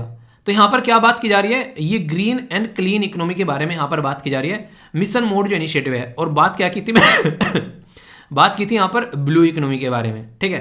तो ये ब्लू इकोनॉमी के लिए है, ग्रीन और क्लीन इकोनॉमी के लिए नहीं है, ठीक है। तो कंफ्यूजन में डालेंगे, बोलेंगे लिखी हुई तो स्टेटमेंट सही लग रही है यार, पर लेकिन वो सही नहीं होती है, वो आप लोग को चकमा देने के लिए स्टेटमेंट बनाई जाती है, ताकि आप लोग सीरियस होकर थोड़ा सा पढ़ाई कर सको, है ना। लगे कि पढ़ लिया भाई साहब बस हो गया काम, टॉपिक पढ़ के निकल जाते हो, एग्जाम में क्वेश्चन सही नहीं होते। रीजन क्या है, प्रैक्टिस ही नहीं की है भाई साहब। तो प्रैक्टिस करना जरूरी है उस टॉपिक की, अगर रियलिटी में सीरियस तरीके से एग्जामिनेशन हॉल में बैठना चाहते हो तो, ठीक है। तो आई होप कि माइंड में क्लैरिटी आ गई पूरे मिशन की। कोई डाउट हो तो बताना, कोई भी डाउट आप लोगों के माइंड में इसको लेकर नहीं होना चाहिए। हमारी कंट्री में कोस्टल राज्य मैंने आप लोगों को बताए 9 कोस्टल राज्य हैं। सबसे बड़ी कोस्टल बाउंड्री कौन से राज्य की और सबसे छोटी तो बता ही दोगे किसकी है, ये क्वेश्चन भी आप लोग बताइए, देखता हूं कौन सही आंसर देता है, ठीक है। तो सही आंसर देना भी अपने आप में एक कला है। बहुत सारे बच्चे जो हैं वो आज की डेट में अच्छे से आंसर दे रहे हैं, तो अच्छा लगता है यार, ठीक है। मतलब दिल को तसल्ली मिलती है कि आप लोग पार्टिसिपेट करते हो, तो उसमें लगता है कि मतलब मैं मेहनत कर रहा हूँ, आप लोग भी उसके डबल मेहनत कर रहे हो, तो फिर मजा आता है। बहुत सारे बच्चे इतने डिटेल में आंसर देते हैं ना, मतलब लगता है कि मुझे भी कई सारी चीज़ें नई सीखने को मिल जाती है उसमें से। तो इसलिए पार्टिसिपेट अच्छे से किया करो, ओके। तो सीखने का ये प्रोसीजर होता है, तो एक दूसरे से सीख कर ही आगे बढ़ना है कि नहीं, ठीक है। और फीडबैक भी दे दिया करो, क्या समझ में आया और क्या समझ में नहीं आया। गाना सुना है, जिसका मुझे था इंतजार वो घड़ी आ गई, ये बिल्कुल वही घड़ी है। बात करते हैं वर्ल्ड हेल्थ ऑर्गेनाइजेशन के बारे में, जिसको शॉर्ट फॉर्म में आप लोग WHO बोलते हो। WHO जो है एक ऐसी ऑर्गेनाइजेशन है जो कि दुनिया में इस चीज़ का ध्यान रखती है कि कोई भी बीमारी, कोई भी समस्या, हेल्थ से रिलेटेड कोई प्रॉब्लम ये दुनिया में न फैले। इसलिए इसका गठन 7 अप्रैल 1948 में किया गया था। 7 अप्रैल इसीलिए आप लोगों को वर्ल्ड हेल्थ डे के रूप में भी सेलिब्रेट किया जाता है। और ये रिसेंटली SSC के एग्जाम्स में क्वेश्चन के तौर पर डायरेक्ट पूछा गया है। कह रहा है कि सर देखो SSC में पेपर आ गया आपका पढ़ाया हुआ। यार देखो, करंट अफेयर होता है, SSC में आएगा, UPSC में आएगा, स्टेट पीसीएस में आएगा, या फिर आप लोग क्लैट के किसी भी एग्जाम की आप लोग तैयारी कर रहे हो, आज के दिन में बैंकिंग से रिलेटेड तैयारी कर रहे हो, NDA स्टडीज की तैयारी कर रहे हो, करंट अफेयर होता है, वो कहीं भी पूछा जा सकता है आप लोगों से। तो करंट अफेयर तैयार करो, ये मत देखो किस एग्जाम में आ रहा है, थोड़े से अच्छे लेवल की तैयारी करो। अगर आप लोग स्टेट पीसीएस की तैयारी कर रहे हो तो UPSC के लेवल पर जाकर चीज़ों को पढ़ो। इससे क्या होगा, आप लोगों को इंटरव्यू में फायदा होगा और अपने कॉम्पिटिटर से एक नेक्स्ट स्टेप आप लोग आगे नजर आओगे, ठीक है। तो ये आप लोग कहते हैं ना कि आसमान से एक तरीके से चांद सूरज की एक चाह करो तो सितारे तो मिल ही जाएंगे, सितारों की चाह करोगे तो जमीन पर आकर पड़ोगे, ठीक है। तो इसीलिए अक्सर आप लोगों ने देखा होगा UPSC की तैयारी करने वाले जो हैं, जो बिल्कुल बस नॉर्मल तरीके से करते हैं, उनको स्टेट पीसीएस आराम से मिल जाता है। पर जो लग कर UPSC की तैयारी करता है बिल्कुल शानदार तरीके से, वही सेलेक्ट वहाँ पर हो पाते हैं, ठीक है। ये बात ध्यान रखना। ये है वर्ल्ड हेल्थ ऑर्गेनाइजेशन, उसने अभी क्या किया, यहाँ पर कोविड-19 के बारे में यहाँ पर बात की जा रही है। कोविड-19 जब स्टार्ट हुआ स्टार्टिंग में तो लोगों को पता नहीं था, सुन लिया कि हाँ होगी यार, दुनिया भर की बीमारी आती रहती है, ये भी कोई होगी। पर किसी को क्या पता था कि एक ऐसा दौर आएगा कि लोगों को 2 साल तक जो है घरों में बंद करके चला जाएगा, और उसके बाद भी आज की डेट में भी ये दुनिया में रहने वाला है, कहीं जाने वाला है नहीं है। इंटरेस्टिंग चीज़ आप लोगों को बताऊं, जितनी बीमारियां हैं वो हमारे साथ में रहती हैं और कॉन्टिन्यूसली आगे बढ़ती रहती हैं। बस अच्छी बात ये हो जाती है कि उनका इलाज हम लोगों को मिल जाता है, जिसके चलते उसके ऊपर हम लोग कंट्रोल कर पाते हैं। तो ये बेसिक चीज़ें हैं। जब चाइना ने दुनिया को बताया नहीं कोविड-19 भाई साहब यहाँ पर आ रहा है, लोगों को मार रहा है, उस टाइम पर चाइना जो है वो हब हुआ करता था दुनिया का मैन्युफैक्चरिंग, हर एक देश चाइना के ऊपर डिपेंडेंट था। पर लेकिन इसीलिए यहाँ पर दिक्कतें देखने को मिली, सब चाइना के ऊपर डिपेंडेंट है। तो चाइना से जो फ्लाइट थी वो दुनिया भर में आप लोगों को देखने को मिलेगी। हर देश में चाइना की कनेक्टिविटी थी, क्योंकि चाइना एक मैन्युफैक्चरिंग हब है। चाहे इंडिया की बात कर लो, चाहे USA की बात कर लो, चाहे अफ्रीका में बात कर लो, चाहे यूरोप में बात कर लो, चाहे कहीं पर भी आप लोग जाओ, चाइना का नेटवर्क चारों तरफ को फैला हुआ था। एक ऐसी जगह से अगर कोई वायरस निकल कर आता है जिसका नेटवर्क सारी जगह फैला हुआ है, तो सोचो वो वायरस कितना खतरनाक होगा, कितनी जल्दी सब जगह फैल जाएगा। चाइना ने दुनिया को बताया नहीं, और चाइना ने दुनिया को बताया नहीं तो ये और ज़्यादा फैलता चला गया। और आज की डेट में दुनिया के हर एक देश के हर एक कोने में चाइनीज़ वायरस आप लोगों को देखने को मिलता है। इसीलिए डोनाल्ड ट्रंप साहब ने इसका नाम चाइनीज़ वायरस रखा था। चाइना वाले चिढ़ गए, WHO ने बोला ये गलत बात है, किसी देश के नाम पर इसका वायरस का नाम नहीं रख सकते। तो उन्होंने इसीलिए इसका नाम जो है क्या दिया था, इसका नाम कोविड-19 दिया था। कोविड-19 तो बीमारी का नाम था, वायरस का नाम क्या था, वो था सीवियर एक्यूट रेस्पिरेटरी सिंड्रोम। इसके सामने इन्होंने क्या किया, SARS-CoV-2 नाम रख दिया। क्यों क्यों रखा, ये बिल्कुल ऐसी है जैसे जब पहली बार वर्ल्ड वॉर हुई तो उसको वर्ल्ड वॉर बोला गया, बस वर्ल्ड वॉर बोला गया तब तक जब तक कि वर्ल्ड वॉर सेकंड ना हो गई। जब वर्ल्ड वॉर सेकेंड हो गई तो यहाँ पर पहली वाले का नाम चेंज करना पड़ गया और उसके सामने फर्स्ट लगाना पड़ गया। इसलिए सार्स कोव 2 जब पहली बार आया था 2003 में, उस टाइम पर इसको सार्स बोला गया। और फिर यहाँ पर अभी क्या हुआ, ये फिर से आ गया उसका नेक्स्ट वर्जन, उसका अपग्रेडेड वर्जन, प्रो वर्जन आ गया यहाँ पर। तो इसलिए यहाँ पर इसको सार्स कोव 2 बोल दिया, क्योंकि पहले 2003 में भी ये वायरस आ चुका था। तो जिसको लग रहा है ना कि ये नया नया है अभी ताज़ा ताज़ा, नहीं, उस टाइम पर कुछ हजार लोगों को ही मारा था इसने, लाखों करोड़ों में बात नहीं गई थी। अब की बार सबको लपेट के गया। और उसमें सबसे बड़ी गलती किसकी है, चाइना की। और ये इसीलिए WHO ने बोला है चाइना को कि तुमने अच्छा नहीं किया। अभी भी इसका डेटा जो है चाइना प्रस्तुत ढंग से नहीं करता है। दुनिया जो है वो आस लगाए बैठी है कि डेटा उनको मिलेगा। Global initiative of sharing the avian influenza data, ये एक इनिशिएटिव आप लोगों को यहाँ पर देखने को मिलता है कि किसी भी देश के अंदर में कोई भी ऐसी प्रॉब्लम होती है तो उसको डेटा शेयर करना है। इससे फायदा क्या रहता है, इससे लोगों को चेतावनी दी जा सकती है कि भाई साहब ऐसी बीमारी आपके यहाँ भी आ सकती है। सोचो जब चाइना के यहाँ पर केस आने स्टार्ट हो गए, जब उसने एक सिटी को बंद कर दिया, तब जाकर दुनिया को पता चलना स्टार्ट हुआ है कि ऐसा कुछ हो चुका है। तो इससे सबसे खतरनाक चीज क्या हुई, आज की डेट में आप लोग बोल सकते हैं कि दुनिया की जो GDP की, दुनिया की जो लोगों को यहाँ पर जिनकी जान गई है, जिनकी हेल्थ की प्रॉब्लम हुई है, जो ट्रिलियंस ऑफ डॉलर का लोगों को नुकसान हुआ है, उसका सबका खामियाजा ना चाइना को भरना चाहिए अगर ढंग से देखा जाए तो, क्योंकि उसकी बदतमीजी झेल रहे हैं आज के डेट में हम लोग भी यहाँ पर। तो इससे अंदाजा लगता है कि कितने हद तक यहाँ पर इन्होंने बदतमीजी काटी है। तो WHO ने अभी एक्यूज किया यहाँ पर। तो ये क्वेश्चन तो आप लोगों से नहीं पूछेंगे WHO ने एक्यूज किया है, पर हाँ ये पूछेंगे कि global initiative to sharing the avian influenza data, ये किससे रिलेटेड इनिशिएटिव है, किसका है, तो वर्ल्ड हेल्थ ऑर्गेनाइजेशन का। और वर्ल्ड हेल्थ ऑर्गेनाइजेशन क्या है, एक इंटरनेशनल ऑर्गेनाइजेशन है। तो इसके ऊपर क्वेश्चन क्या बन सकता है, जैसे कि इसके हेडक्वार्टर आप लोगों को कहाँ देखने को मिलेगा, हेडक्वार्टर कहाँ पर है, मान लीजिए मेल इसका ऑफिस कहाँ पर है, ये तो पूछा जा सकता है। तो जनेवा स्विट्जरलैंड के अंदर में इसका ऑफिस देखने को मिलेगा। इसी के साथ में रीजनल ऑफिस भी है इसके। और हमारे लिए क्यों है ये इंपॉर्टेंट, क्योंकि इसका साउथ ईस्ट एशिया वाला जो ऑफिस है वो हमारे देश के अंदर में दिल्ली में देखने को मिलेगा। टोटल रीजनल इसके 6 ऑफिस हैं, जो कि अफ्रीका का कोंगो के अंदर में है, यूरोप का डेनमार्क के अंदर में है, ईस्टर्न मेडिटेरेनियन का इजिप्ट के अंदर में है, वेस्टर्न पैसिफिक का फिलीपीन के अंदर में है, अमेरिका का वॉशिंगटन DC के अंदर में है, और इंडिया में है एक ऑफिस इसका। तो इससे इंपॉर्टेंस इसकी बढ़ जाती है कि हमारे पास भी इसका एक ऑफिस है। एक तो क्वेश्चन क्या बन सकता है, ये बनेगा। दूसरा जो सबसे इंटरेस्टिंग क्वेश्चन है वो है वर्ल्ड हेल्थ डे 7 अप्रैल को सेलिब्रेट किया जाता है, ये क्वेश्चन है आप लोगों के सामने। तीसरा जो इंटरेस्टिंग क्वेश्चन है यहाँ पर वो है बेसिकली एक पर्टिकुलर रिपोर्ट के बारे में, एक नहीं है 4 रिपोर्ट है। ये रिपोर्ट काफी इंपॉर्टेंट पोर्शन हो जाता है UPSC के लिए भी। तो याद रखना, पूछा आप लोगों से वर्ल्ड हेल्थ रिपोर्ट कौन प्रस्तुत करता है, तो WHO प्रस्तुत करता है। पूछा आप लोगों से ग्लोबल न्यूट्रिशन रिपोर्ट कौन प्रस्तुत करता है, तो WHO प्रस्तुत करता है। पूछे आप लोगों से कि वर्ल्ड विजन रिपोर्ट कौन प्रस्तुत करता है, तो WHO प्रस्तुत करता है। पूछे एम्बिएंट एयर पोल्यूशन रिपोर्ट कौन प्रस्तुत करता है, WHO। World report on hearing, WHO। तो याद रखना, विजन यानी कि देखना, हियरिंग यानी कि सुनना, दोनों की WHO हो गई। हेल्थ के बारे में WHO हो गया, न्यूट्रिशन के बारे में WHO हो गया, और पोल्यूशन के बारे में ambient air pollution report WHO। तो ये 5 रिपोर्ट हैं जो कि time to time question exam में बना है। अगर कंफ्यूजन नहीं रहेगा तो अच्छी बात है, और कंफ्यूजन रहेगा तो रिवीजन कर लेना। सारी की सारी चीज़ें सिस्टमेटिक वे में स्लाइड की फॉर्म में प्रोवाइड करा दी जाएगी। जब PPT डाउनलोड करोगे तो WHO की एक स्लाइड मिलेगी बड़ी प्यारी सी, उसमें आप लोगों को चीज़ें मिल जाएंगी। PPT दोनों जगह से डाउनलोड कर सकते हैं, टेलीग्राम से भी आप लोगों को मिल जाती है, और इसी के साथ में ऐप के ऊपर भी मिल जाती है। तो जहां भी कंफर्टेबिलिटी आप लोगों को लगे वहां पर देख लेना। टेलीग्राम पर बस थोड़ी सी दिक्कत रहती है, आज की डेट की PDF डालूंगा, ऊपर चली जाएगी, वो फिर आप लोगों को ढूंढनी पड़ेगी। ऐप पर जाएंगे, वहां पर सिस्टमेटिक वे में सारी की सारी 1 सेकंड के अंदर में आप लोगों के सामने निकल कर आ जाएगी। तो इसलिए थोड़ा सा आप लोग अपनी सहूलियत के लिए जहां पर आप लोगों को सुटेबल लगे वहां पर कनेक्ट हो जाइएगा, ठीक है। तो WHO के बारे में बेसिक इन्फॉर्मेशन है, पता होना चाहिए। दोस्तों ये ऐसे क्वेश्चन होते हैं जो कि एग्जाम में आप लोगों से मैप बेस्ड क्वेश्चन के तौर पर भी आप लोगों से पूछ ले जाते हैं, लोकेशन बेस्ड क्वेश्चन जो आप लोगों को देखने को मिलते हैं। बात करेंगे इंडोनेशिया के अंदर में मेरापी वोल्केनो इरप्शन हुआ अभी यहाँ पर, और लगभग जो यहाँ पर इसका जो एक तरीके से जो ब्लास्ट हुआ, आप लोग बोल सकते हैं 1 किलोमीटर 300 मीटर यानी कि 1300 मीटर तक आप लोगों को यहाँ पर इसकी हरकतें देखने को मिली। One of the most active volcano है ये, जो आप लोगों को इंडोनेशिया के अंदर में देखने को मिलेगा। तो मैप बेस्ड लोकेशन कई बार आप लोगों से पूछ ली जाती है, तो इसको लेकर हल्का सा आइडिया आप लोग रख सकते हैं। लोकेशन कहाँ है, लोकेशन आप लोगों को इसकी देखने को मिलेगी आप लोगों को इंडोनेशिया के अंदर में। तो ये आप लोग यहाँ पर बेसिकली इसकी चीज़ें जो हैं आप लोग यहाँ पर इससे रिलेटेड जो ऑब्जर्वेटरी बना रखी है यहाँ पर पर्टिकुलर लोकेशन, ये आप लोगों को कहाँ पर इंडोनेशिया के अंदर में यहाँ पर आप लोगों को देखने को मिलेगी। तो इस तरीके से लोकेशन जब आप लोग देख लेते हैं तो मैप बेस आप लोगों के माइंड में कहीं ना कहीं उसको लेकर एक क्लैरिटी आ जाती है, ठीक है। अच्छा ये चीज़ यहाँ पर है, तो इसलिए कहता हूँ कि कम से कम आप लोग लोकेशन को जरूर देखा करो कि कहाँ पर एग्जैक्ट लोकेशन है मैप में, तो आप लोग चीज़ों को और अच्छे से अंडरस्टैंड कर पाएंगे। अपनी कंट्री के बारे में जब आप लोगों को पता रहेगा कि अच्छा हमारे देश के कहाँ पर है, तो आप लोग और अच्छे से समझ पाएंगे। तो इसलिए कहते हैं कि इसको ढंग से समझा करो, ठीक है। तो इंडोनेशिया यहाँ पर हो गया, एक सेकेंड, अरे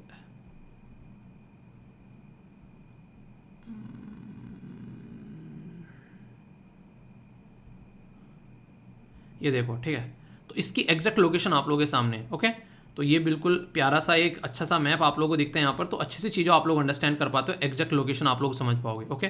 तो बेसिक चीज़ें हो गई, कन्फ्यूजन नहीं होना चाहिए। अगर आप लोग एग्जैक्ट लोकेशन अपने रेफरेंस में देखोगे तो यहाँ पर इंडोनेशिया हो गया और यहाँ पर है अपनी प्यारी कंट्री, कंपेयर भी आप लोग कर सकते हैं, ठीक है। अभी यहाँ पर सर्बिया और इसी के साथ में कोसोवा, इनके द्वारा बातें की गई कि कैसे यहाँ पर यूरोपियन पीस प्लान को लेकर चलना है, इसके बारे में यहाँ पर चीज़ें देखने को मिल रही हैं। तो इसके चलते यहाँ पर ये न्यूज़ में आ गया है, ठीक है। तो बेसिक इन्फॉर्मेशन है, इसके बारे में याद रखिएगा हल्का सा। नेक्स्ट यहाँ पर ये बड़ी बात है, अपनी आप में बहुत बड़ी बात है, बड़ी क्या बहुत बड़ी बोलूँगा मैं इसको। रीज़न क्या है बड़ी बोलने का, क्योंकि उस रीज़न के बारे में बात कर रहा हूँ जहाँ से अब तक नौटंकियाँ देखने को मिल रही है, जहाँ पर अभी युद्ध चल रहा है यूक्रेन और रशिया के बीच में। तो ये है क्रीमिया, आप लोगों को याद होगा ये 2014 की बात है। यहाँ पर क्रीमिया जो बेसिकली काफ़ी इंपॉर्टेंट ये एरिया है, तो इस पर्टिकुलर रीजन से यहाँ पर क्वेश्चन आप लोगों के बनते हैं, इवन इंटरव्यू में भी यहाँ से क्वेश्चन पूछे जाते हैं, ठीक है। तो यहाँ पर क्रीमिया और ब्लैक सी वाला जो रीजन है ये काफ़ी इंपॉर्टेंट यहाँ पर हो जाता है। क्रीमिया जब रशिया के जो प्रेसिडेंट पुतिन साहब ने अपने कंट्रोल में लिया था तभी भी काफ़ी हाउल्ला हुआ था, क्योंकि यहाँ पर एक तरीके से रेफरेंडम कराया गया। रेफरेंडम का मतलब है कि लोगों से पूछा गया कि आप लोग क्या चाहते हो। लोगों ने कहा तुम्हारे साथ में आना चाहते हैं। रशिया ने कहा वेलकम है जी आपका तहे दिल से। तो सारे लोग जो हैं वो यहाँ पर आ गए। तो उसी क्रीमिया में अभी यहाँ पर पुतिन साहब विजिट किए हैं यहाँ पर एनिवर्सरी सेलिब्रेट करने के लिए। तो इसके चलते यहाँ पर ये भी न्यूज़ में है। तो याद रखिएगा 2014 में इन्होंने यूक्रेन से इसको हड़प लिया था और उसका पीछे रीज़न भी है। क्रीमिया के ऊपर ही जिंदा है रसिया काफ़ी हद तक। उसका रीज़न क्या है, रसिया एक इतने ठंडे इलाके में चारों तरफ से बर्फ़ जमा रहता है। क्रीमिया एक ऐसा एरिया है जो इनको एक अच्छा रीज़न देता है। पानी का एक पोर्ट है जो कि यहाँ पर मतलब पोर्ट्स है, पानी वाला रीजन है जहाँ से दुनिया के साथ में कनेक्ट हो पाते हैं मेडिटेरेनियन सी के थ्रू होते हुए। देखिए हमारे देश की लोकेशन है ना भाई साहब, उन्हें कहते हैं चुम्बी लेने वाली है। क्यों, रीज़न क्या है उसका, वो रीज़न ये है, अगर आप लोग ढंग से देखोगे इस रीज़न को, मतलब चारों तरफ से किसी के ऊपर डिपेंडेंसी नहीं है भाई साहब। आप लोग देखो कितना बड़ा रीज़न है हमारा ऐसा जहाँ पर हम लोग दुनिया के हब बन सकते हैं। सिंगापुर जैसी इतनी कंट्री निकाल देंगे ना हम लोग अपने अंदर से, अगर ढंग से इस चीज़ को लेकर चले जिसकी कुछ हद नहीं है। इतनी प्यारी लोकेशन है, दुनिया में अकेली एक कंट्री है भाई साहब जिसके नाम पर एक ओशियन का नाम है समझ रहे हैं, ये एक तरीके से ये सौभाग्य बस हमको मिला है दुनिया में। तो अपने ऊपर गर्व किया करो कि इतने प्यारे देश के अंदर में आप लोग रहते हो, ठीक है। एक ऐसा देश जहाँ पर आप लोगों को सारी ऋतुएं देखने को मिलेगी, सारे मौसम, मतलब आप लोगों को सर्दी, गर्मी, एक बाढ़, आप लोगों को एक तरीके से ओले बर्फ़, रेगिस्तान, पहाड़, गहराइयाँ, सारी एक तरीके से हर तरीके की चीज़ें आप लोग इंजॉय कर सकते हैं यहाँ पर। तो ये इतना प्यारा देश है, इस तरीके से आप लोग समझ सकते हैं, ठीक है। हमारा देश जो है जितना लिबरल होता जा रहा है उतना ही वेस्टर्न वर्ल्ड जो है वो एक तरीके से कट्टर होता जा रहा है। अभी यहाँ पर अबॉर्शन की जो पिल्स हैं वो यूएसए के अंदर में एक यूएसए के अंदर में एक एरिया है जहाँ पर उसको बैन कर दिया गया है। वूमिंग करके इनका एक स्टेट है, वहाँ पर इसको बैन कर दिया गया है। और कुछ दिनों पहले अभी यूएसए के अंदर में काफ़ी लार्ज स्केल पर प्रोटेस्ट भी हुए थे, क्योंकि यहाँ पर अगर आप लोग बात करेंगे बेसिकली कई सारे लोग ऐसे होते हैं, खासकर कुछ रिलीजन के अंदर में अगर मैं आप लोगों से बात करूँ, वो ये मानते हैं कि अगर कोई बच्चा किसी माँ की कोख में पल रहा है तो ये उस बच्चे का अधिकार है इस दुनिया में आने का। आप लोग अबॉर्ट कर देते हो कई बार उस बच्चे को, ये आप लोगों के हाथ में अबॉर्शन नहीं होना चाहिए, ये मानना इनका होता है। तो इसके चलते यहाँ पर ये नॉर्मली क्या करते हैं, अबॉर्शन के कानून को चेंज कर यहाँ पर कई सारे एरिया में यहाँ पर इनके द्वारा ये काम किया गया कि इसको रोका जाए। यहाँ पर क्रिश्चियनिटी में खासकर आप लोगों को ये चीज़ देखने को मिलेगी। तो इसके चलते यहाँ पर यूएसए के अंदर में प्रोटेस्ट भी हुआ कि जो भी अबॉर्शन से रिलेटेड कानून है उनको सख्त बनाया जाए, लोग अबॉर्ट न करें चीज़ों को, और अबॉर्शन से रिलेटेड जो भी यहाँ पर पिल्स होती हैं, जो भी गोलियाँ वगैरह होती हैं, उनको भी बैन किया जाने की बात यहाँ पर देखने को मिली। तो इसकी वजह से यहाँ पर ये न्यूज़ में था, ठीक है। तो ये एक इंपॉर्टेंट न्यूज़ थी, ठीक है। ये जो एक न्यूज़ है इससे डायरेक्ट क्वेश्चन आप लोगों से बन सकता है। इसके बारे में मैंने आप लोगों से बोला था किताब का नाम याद रखेगा, ठीक है। तो यहाँ पर किताब का नाम जो इंग्लिश में रखा गया है वो है पैरे, इसी के साथ में यहाँ पर पुखुजी, ये इसका बेसिकली किताब है ओरिजिनल, जिसका ट्रांसलेशन यहाँ पर अनिरुद्धन के द्वारा किया गया है। और वैसे ये परिमल जो मुरुगन के द्वारा लिखी गई है, जो कि इंपॉर्टेंट पर्सनैलिटी है।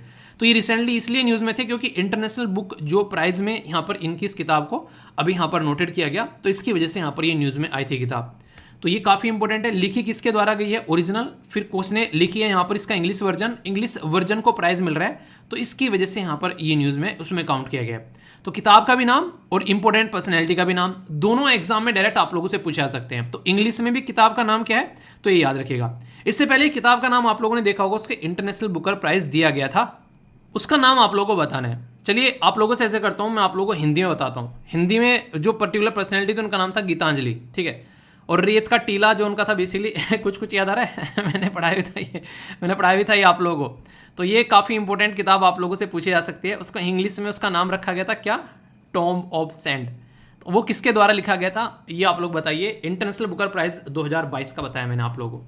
तो गीतांजलि का नाम भी आप लोगों को पता होना चाहिए, गीतांजलि श्री था उनका नाम, जिनके द्वारा ओरिजिनल वो किताब लिखी गई थी। तो बुक्स वगैरह जो न्यूज़ में होती हैं वो पूछी जाती हैं, या फिर कोई कंट्रोवर्सी में होती है तो वो पूछी जाती है। सारी चीज़ें नहीं रटनी होती है, याद रखना। इंपॉर्टेंट चीज़ें आप लोगों को ध्यान में रखनी है, ठीक है। तो कन्फ्यूजन नहीं होना चाहिए। दोस्तों ये काफ़ी इंटरेस्टिंग और एक इंपॉर्टेंट न्यूज़ आप लोगों को देखने को मिलेगी। यूनियन मिनिस्टर जितेंद्र सिंह जी के द्वारा अभी IMD से रिलेटेड 7 नई सर्विसेज लॉन्च की है, जैसे कि current weather, nowcast, city forecast, rainfall information, tourism forecast, इसी के साथ में यहाँ पर वार्निंग और साइक्लोन। तो ये विद द उमंग ऐप के थ्रू यहाँ पर लोगों तक पहुँचाई जाएगी। हालांकि ये उमंग ऐप जो है पहले से आप लोग यूज़ कर रहे हैं। अगर आप लोग मेरे साथ में जुड़े हुए हो तो मैंने पहले भी उमंग ऐप के बारे में डिस्कस किया था। ये रेगुलरली न्यूज़ में आप लोगों को चीज़ें देखने को मिलती हैं। उमंग ऐप के अंदर में सारी इन्फॉर्मेशन आप लोगों को इस तरीके से देखने को मिलेगी। इसको डाउनलोड भी आप लोग कर सकते हैं, प्ले स्टोर पे मिलेगा। जैसे SLV का ऐप आप लोगों ने डाउनलोड किया है प्ले स्टोर से, वहाँ पर आप लोगों को इसी तरीके से अलग अलग सेक्शन देखने को मिलते हैं। ऐसे ही उमंग ऐप भी आप लोग जाकर इस्तेमाल कर सकते हैं अगर आप लोग गवर्नमेंट की चीज़ों के साथ में कनेक्ट होना चाहते हैं।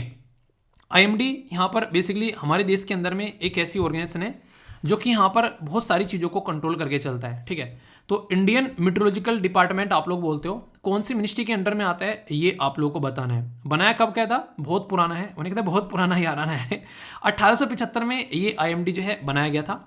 7 सर्विस उमंग एप्लीकेशन के थ्रू लोगों तक पहुँचाई जाएंगी, जैसा कि मैंने अभी आप लोगों को बताई है।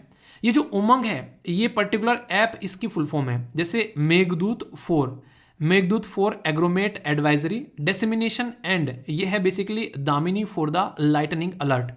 तो ये पर्टिकुलर कई सारे सिस्टम को मिलाकर एक पर्टिकुलर सिस्टम बनाया गया था। जैसे नहीं बहुत सारी स्कीम्स को मिलाकर एक स्कीम बना देते हैं, ऐसा ही ये ऐप आप लोगों को यहाँ पर सपोर्ट प्रोवाइड कराता हुआ यहाँ पर नजर आएगा। तो इसकी चीज़ों को अगर आप लोग समझ पाते हैं तो फिर कोई भी दिक्कत आप लोगों को देखने को नहीं मिलेगी। तो इसके बारे में आप लोग याद रख सकते हैं। तो ये बेसिकली इसकी चीज़ें होगी IMD की, जो कि आप लोगों को याद रखनी है। इंपॉर्टेंट बात क्या है यहाँ पर, अभी रिसेंटली IMD जो है वो यहाँ पर फोरकास्ट करता है कई सारी चीज़ों की, तो इसके चलते सीजन के बारे में भी यहाँ पर बताता है, ठीक है। तो इसके चलते जो भी दिक्कतें होती हैं उसके बारे में इशू भी यहाँ पर बताता है। तो सब चीज़ों को यहाँ पर साथ में लेकर चला जाएगा, जो भी साथ की साथ चीज़ें आप लोगों को यहाँ पर देखने को मिल रही है। इनिशिएटिव रिसेंट ईयर में अभी देखने को मिल रहा है। इन्फॉर्मेशन जो यूजर्स की ईमेल के थ्रू, व्हाट्सएप के थ्रू, सोशल मीडिया के थ्रू बहुत सारी चीज़ें देखने को मिलती हैं, ठीक है। इसी तरीके से आप लोग देख सकते हैं। ऐप का फ़ायदा क्या होता है, जैसे मान लो कि आज की डेट में आप लोगों तक मुझे कोई इन्फॉर्मेशन पहुंचानी है, ठीक है। तो जैसे यूट्यूब का नोटिफिकेशन कई बार नहीं आता है क्योंकि यूट्यूब इतना बड़ा प्लेटफॉर्म हो गया, पर ऐप जो है वो ओनली SLV मेंबर का एक प्लेटफॉर्म है, तो वहाँ से नोटिफिकेशन आप लोगों के पास में आसानी से चले जाते हैं। तो ये एक अच्छा तरीका आप लोग यहाँ पर बोल सकते हैं। तो इसको आप लोग इन्जॉय कर सकते हैं। कई सारे बच्चे बोले कि सर ऐप पर ही हिंदू भी डालना स्टार्ट कर दो। मैं भी सोच रहा था ये कि देखो यूट्यूब पर तो आते ही है नॉर्मली, ठीक है। तो ऐप अगर कोई चाहता है कि यूट्यूब पर आना ही नहीं है, डिस्टर्बेंस से दूर जाना है, तो क्यों ना हिंदू जो है वो वहाँ पर भी आप लोगों को प्रोवाइड कराना स्टार्ट कर दिया जाए, ताकि अगर कोई यूट्यूब के डिस्टर्बेंस से बचना चाहता है वहीं पर ही चीज़ें उसको मिल जाए, ठीक है। बताना आप लोग, ऐसा नहीं कि उसका यूट्यूब पे बंद कर दूंगा उसको, मतलब दोनों जगह आप लोग देख सकते हैं ये मत सोचने लगना फिर आप लोग दुनिया भर के कमेंट करने लगते हो, ठीक है। मतलब कि वहाँ पर किसी को ऐसा लगता है यूट्यूब तो डिस्टर्ब हो जाते हैं, एक वीडियो खत्म हो गई, दूसरी सामने आ गई, शॉर्ट्स आ गई, उसमें लगे हुए हैं। तो ऐप के ऊपर ये चीज़ें प्रोवाइड कराई जा सकती है। अगर आप लोग इसको चाहते हो तो बताना, इसको उसी तरीके से फिर कवर करके चला जाएगा, ठीक है। बेसिक इन्फॉर्मेशन है, आप लोगों के माइंड में कोई भी डाउट नहीं होना चाहिए इसको लेकर। डाउट होगा तो उसको दूर लेकर चलना है, ठीक है। तो ये है कुछ बातें। बाकी और भी कोई सजेशन आप लोगों के माइंड में हुआ करे किसी भी चीज़ से रिलेटेड, आप लोग दे सकते हैं studyloverveer@gmail.com पर। कोर्स से रिलेटेड क्या क्या आप लोगों को चीज़ें अच्छी लग रही हैं, क्या क्या चीज़ें बुरी लग रही हैं, वो भी आप लोग बता सकते हैं। चीज़ों को इंप्रूव करना है इस वीडियो से रिलेटेड, वो भी आप लोग बता सकते हैं, ठीक है। तो डाउट नहीं रखना कोई भी, ठीक है। अच्छे से चीज़ों को लेकर चलते हैं। आजकल सरकार जो है वो काफ़ी इंटरेस्टिंग वे में चीज़ों के प्रचार करती है, ताकि लोगों तक चीज़ें जो हैं वो डायरेक्ट नहीं, दिल से दिमाग में सीधी और दिमाग से दिल में घुसे ये जो स्कीम है इसमें है प्रधानमंत्री नेशनल अप्रेंटिस मेला, यानी कि जो शब्द मेला जोड़ा गया है, नॉर्मली मेले में क्या करने जाते हैं हम लोग, एंजॉय करने, खाने पीने, मतलब मस्ती करने, ठीक है। पर लेकिन यहाँ पर मेला शब्द ऐड कर दिया गया ताकि लोग जो हैं इस पर्टिकुलर शब्द को लेकर इस स्कीम की तरफ को अट्रैक्ट हों। तो ये जो मेला है ये 242 डिस्ट्रिक्ट में इंडिया के अंदर में आप लोगों को देखने को मिलेगा। इसको आप लोग रोजगार मेला भी बोल सकते हो, पर लेकिन ओनली रोजगार नहीं, यहाँ पर रोजगार के साथ में आप लोग को लर्निंग भी मिलेगी, यानी कि अर्निंग प्लस लर्निंग, या फिर आप लोग बोल सकते हैं लर्निंग प्लस अर्निंग, ये अच्छा रहेगा। यानी कि सीखा भी जाएगा और उसके चलते पॉकेट मनी मिलेगी। तो गवर्नमेंट ऑफ इंडिया जो मिनिस्ट्री ऑफ स्किल डेवलपमेंट है उसका ये प्रोग्राम है जिसमें हम लोग पीएम नेशनल अप्रेंटिस मेले के बारे में यहाँ पर बातें कर रहे हैं। बहुत ही अच्छा और एक शानदार टारगेट है यहाँ पर, अभी आप लोग देखना 2026 तक का ये टारगेट है कि 60 लाख लोगों को यहाँ पर अपॉर्चुनिटी मिलेगी। 60 लाख लोग यानी कि 6 मिलियन लोगों को यहाँ पर एक तरीके से अपॉर्चुनिटी मिलने वाली है। ये जो पर्टिकुलर मेला है जिसको यहाँ पर PMNAM यानी कि PM NAM के नाम से बोल सकते हैं, 242 डिस्ट्रिक्ट में इंप्लीमेंट किया जाएगा और मिनिस्ट्री ऑफ स्किल डेवलपमेंट का है, ये तो मैंने बता ही दिया। इसमें एलिजिबिलिटी क्राइटेरिया क्या है अगर ये मेला आप लोगों को एंजॉय करना है, तो इसमें बेसिकली क्लास 5 से 12 तक का पास आउट होना चाहिए पर्सन, उसको स्किल मिलेगी, ITI डिप्लोमा होल्डर या फिर ग्रेजुएट। तो यहाँ पर जो बहुत के candidate who are class 5 to 12 pass out और हैव स्किल्ड सर्टिफिकेट, उसको मिलेगा यहाँ पर स्किल ट्रेनिंग सर्टिफिकेट और ITI और डिप्लोमा और ग्रेजुएट, उसको आगे लेकर यहाँ पर चला जाएगा ताकि एक यूथ जो है वो मेन चीज के साथ में कनेक्ट हो सके। अगर बात करें गवर्नमेंट का तो एम ये है कि 1 मिलियन यूथ यानी कि 10 लाख यूथ हर साल जो है वो इस पर्टिकुलर सिस्टम के तहत ट्रेनिंग पाए। तो इसके चलते जो सिलेक्टेड इंडिविजुअल हैं उनको मंथली स्टाइपेंड भी दिया जाएगा अकॉर्डिंग टू जो भी गवर्नमेंट का क्राइटेरिया रहेगा उसकी स्किल के बेस पर। तो इसलिए मैंने बोला कि लर्निंग प्लस अर्निंग। तो यहाँ पर कहीं ना कहीं आप लोग बोल सकते हैं कि जब एक बार चीज़ में आप लोग महारत हासिल कर लेना तो पैसा कमाना फिर कोई बड़ी बात नहीं रहती है। आप लोग डॉक्टर को देख लो, वकील को देख लो, या किसी भी ऐसे इंसान को जिसके अंदर कोई स्किल है, मोची को देख लो, अगर एक शानदार मोची है किसी पर्टिकुलर एरिया में और वो भाई साहब जूते अच्छे से गांठता है तो फिर आप लोग देखोगे वो शानदार तरीके की परफॉर्मेंस देता हुआ आप लोगों को नजर आएगा। अभी मैं आप लोगों को बताता हूँ, अभी जूता जो था जो खासकर रनिंग वाला है, मतलब यानी एक तरीके से जो जाली होती है ऊपर से, मतलब जूता पूरा का पूरा फिट है, उसकी जाली हल्की सी ऐसे छीने लगी वहाँ से। तो मैंने कहा यार जूता तो ऐसे ही पड़ा हुआ है अभी यहाँ पर ये, ठीक है, इसकी जाली छी गई, यहाँ पर इसका कुछ इलाज किया जाए। तो उसको मोची के पास में लेके गया मैं, जो भाई साहब उसने उसको इतने शानदार तरीके से फिट किया ना, मतलब एक कलाकार था वो। मैंने उससे पूछा कि मैंने कहा इसको ठीक कर दोगे क्या, मतलब पता चला ये पहनने लायक ही नहीं बचा।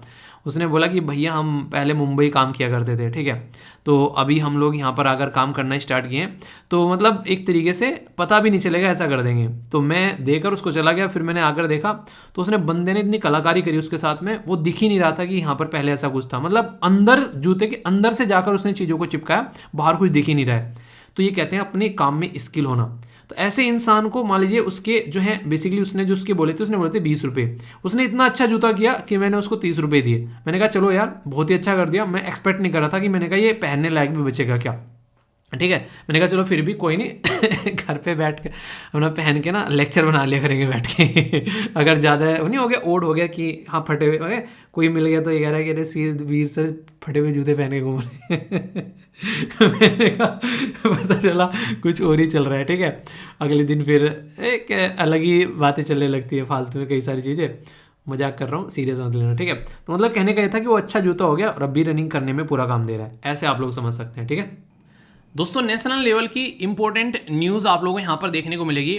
पहली जो न्यूज़ है यहाँ पर बात की जा रही है, गवर्नमेंट के द्वारा इंट्रोड्यूस किया गया बिल इन लोकसभा, स्ट्रेंथन करने के लिए, ताकत देने के लिए ट्राई सर्विस कमांडर जो पावर होती है उसको, tri service army air force air navy, army air force navy तीनों की जो कमांड होती है।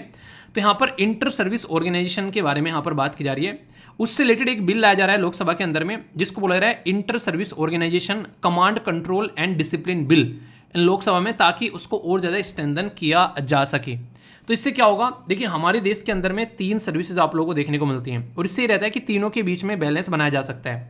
आज की डेट में अगर आप लोग वैसे बात करेंगे तो आप लोगों को देखने को मिलेगा आर्मी नेवी एयरफोर्स सबके लिए अलग अलग कानून है हमारे देश के अंदर में, तो इसको आप लोग याद रख सकते हैं। जैसे कि एयरफोर्स एक्ट है हमारे अंदर, हमारे देश के अंदर में, तो वह है 1950 का, आर्मी एक्ट है वो भी 1950 का है और नेवी एक्ट है 1957 का, यानी कि अलग अलग कानून है तीनों फोर्सेस को कमांड करने के लिए।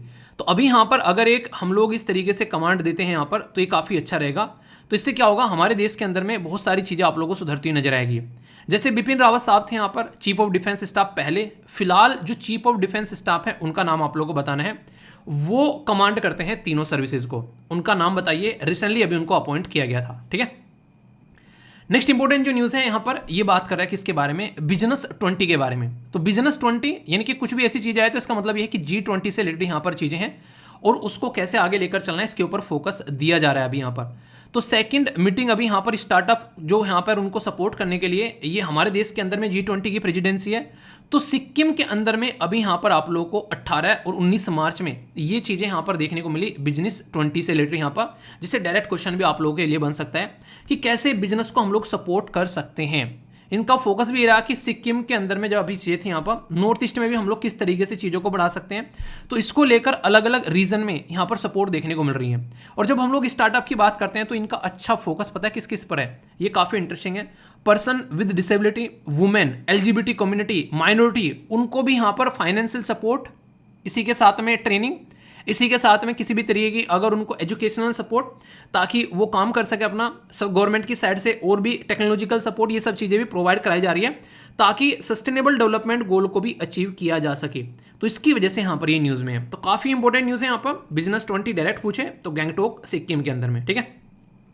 Ministry of road transport and highway, ये काफ़ी एक डिफरेंट सी भी न्यूज़ है और एक अच्छी भी न्यूज़ आप लोग बोल सकते हैं कि किसके द्वारा यहाँ पर ये काम किया जा रहा है। तो डायरेक्ट आप लोगों से कई बार क्वेश्चन पूछ लिए जाते हैं। तो यहाँ पर अभी यूनियन मिनिस्टर जो कि नितिन गडकरी जी है, रोड ट्रांसपोर्ट एंड हाईवे, उनके द्वारा इको फ्रेंडली मटेरियल को इस्तेमाल करने की बात की जा रही है ताकि सड़कें जो बने वो इन्वायरमेंट को नुकसान न पहुंचाए। तो उसके चलते यहाँ पर ये अभी न्यूज़ में आ गया है। इको फ्रेंडली मटेरियल जैसे कि राख वगैरह इस्तेमाल किया जा सकता है, ठीक है। स्टील, आयरन वगैरह, ये कुछ चीज़ें आप लोग यहाँ पर कई बार इस तरीके से देखते हैं ना, तो बोलते हैं कि इनको रिसाइकल्ड वाली चीज़ों को आप लोग यहाँ पर इस्तेमाल करो, ठीक है, ताकि एक तरीके से नुकसान ना पहुँचे हमारे देश में, इन्वायरमेंट को भी। तो इसके चलते देखिए क्या रहता है, आप लोग कुछ ऐसी चीज़ों का इस्तेमाल करो जिससे कि हाईवे भी बन जाए हमारा और हमारे देश को नुकसान भी न देखने को मिले। तो इसके बेस पर बोला जा रहा है कि हाईवे इको फ्रेंडली चीज़ों को प्रमोट करने के लिए बनाए जाएंगे। और हाईवे जो होते हैं वो ऐसी चीज़ होती हैं जो कि ऐसा नहीं कि देखो ढंग से बनाए जाते हैं और लंबे समय तक चलते हैं। टिचकोले कंपनी, अक्षय कुमार वाली ऐसे हाईवे बनाने की बात नहीं कर रहा हूँ मैं। तो टिचकोले कंपनी से दूर रहना है, ठीक है। तो ये इको फ्रेंडली हाईवे के बारे में बात की जा रही है। नेक्स्ट यहाँ पर ये काफ़ी इंटरेस्टिंग है। ये किसके बारे में बात की जा रही है, ये बात की जा रही है पक्का घर बनाने की। अभी प्रधानमंत्री आवास योजना जो खासकर ग्रामीण वाली है उसके बारे में यहाँ पर बात की जा रही है। तो बोला गया कि 2.18 करोड़ लोगों को 11 मार्च तक हम लोग पक्का घर प्रोवाइड करा चुके हैं। तो ये काफ़ी इंपॉर्टेंट है, ठीक है। तो इसका मतलब क्या हो गया कि हमारे देश में लोगों को घर मिल रहे हैं और यहाँ पर पक्का घर प्रोवाइड कराने से क्या होता है, रोटी कपड़ा और मकान में सबसे जो इंपॉर्टेंट होती है वो होती है कि लोगों को एटलीस्ट जो है वो घर मिल रहा है। और ग्रामीण के लिए ये स्कीम जो है वो अलग से लॉन्च की गई थी और शहरी वाले इलाके के लिए ये स्कीम जो है वो अलग से लॉन्च की गई थी ताकि सारे एरिया पर फोकस किया जा सके। तो ये काफ़ी इंपॉर्टेंट था कि यार हाँ इस तरीके से हम लोग को लेकर चलना है। तो कई बार डायरेक्ट क्वेश्चन भी आप लोगों से पूछ ले जाते हैं कि ये जो पर्टिकुलर स्कीम है वो कब लॉन्च की गई थी, ठीक है। तो ये आप लोग याद रखिएगा, ये आज की नहीं है स्कीम। ऐसे प्रधानमंत्री ग्रामीण आवास योजना ये बहुत पुरानी है, इससे पहले आप लोगों को देखने को मिलेगा। ये तो हालांकि चीज़ें जो है पुरानी चेंज की गई थी, बाद में नाम चेंज कर दिया। इससे पहले इंदिरा आवास योजना इसका स्टार्ट हुआ करता था नाम, ठीक है, जो कि 1996 में लॉन्च की गई थी। उसी का नाम चेंज करके अभी यहाँ पर 2015 में प्रधानमंत्री ग्रामीण ये आवास योजना इस तरीके से आप लोगों को देखने को मिली। यहाँ पर लोगों को घर प्रोवाइड कराने की बात की गई थी और बोला था हर एक इंसान को घर प्रोवाइड करा दिया जाएगा, ठीक है। कब तक का, 2022 तक का, पर लेकिन 22 चला गया, बहुत सारी चीज़ें रह गई। इंदिरा आवास योजना जो थी वो इससे पहले स्टार्ट की गई थी राजीव गांधी जी के द्वारा कि हाँ ऐसा कुछ लेकर चलेंगे। और जब रूरल की बात करते हैं, गांव वाले एरिया में रूरल जो एरिया है उसके बारे में, तो ग्रामीण के लिए तो मिनिस्ट्री ऑफ जो रूरल डेवलपमेंट है वो यहाँ पर इसको इंप्लीमेंट करती हुई यहाँ पर नजर आती है। जो लोग पॉवर्टी लाइन के नीचे रहते हैं उनके ऊपर फोकस किया जाता है। तो इंपॉर्टेंट स्कीम है, कंफ्यूजन नहीं होना चाहिए, ठीक है। आगे चलते हैं। ये तो काफ़ी इंटरेस्टिंग है यार, इसको तो मैं बोलूँगा आप लोगों को देखना जरूर। ये बात की जा रही है एलिफेंट विस्पर।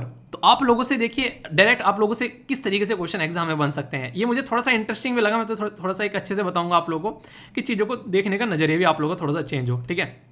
जैसे ऑस्कर विजेता जो ये मूवी है एलिफेंट विस्पर, इसके बारे में तो पूछा जा सकता है किससे रिलेटेड है यहाँ पर ये, ठीक है, किस किस को ऑस्कर मिला यहाँ पर। तो उसको बनाने वाले जो हैं उनका भी मैंने आप लोगों से नाम डिस्कस किया था, बताइए। पर्सन इन न्यूज़ में मैंने आप लोगों से पूछा था। अभी इंपॉर्टेंट मुद्दा क्या है, आप लोगों से क्या क्वेश्चन और पूछा जा सकता है। तो यहाँ पर आप लोगों से ये भी क्वेश्चन पूछा जा सकता है कि कहाँ पर ये पर्टिकुलर जो मूवी है ये फिल्माई गई है। तो ये काफ़ी इंटरेस्टिंग क्वेश्चन आप लोगों के लिए हो जाएगा, ठीक है। तो ये आप लोगों से पूछ रहे हैं, तो आप लोग याद रखिएगा मुद्दामलाई, जो यहाँ पर बेसिकली मुद्दुमलाई टाइगर रिजर्व यहाँ पर आप लोगों को देखने को मिलेगा। तो यहाँ पर फिल्म जो है ये आप लोगों को इसके अंदर में जो पर्टिकुलर एरिया है उसका नाम है यहाँ पर थेप्पाकड़ू, जो थेप्पाकड़ू एलिफेंट कैंप है वहाँ पर ये चीज़ें आप लोगों को देखने को मिली। अब बात की जा रही है यहाँ पर मुद्दुमलाई टाइगर रिजर्व के बारे में। तो अगर डायरेक्ट क्वेश्चन आप लोगों से पूछा है कि भाई साहब ये बता दो तो सही है कहाँ पर, तो आप लोग इसके बारे में और भी बातें बता सकते हैं, तो कोई कंफ्यूजन आप लोगों के माइंड में नहीं होना चाहिए।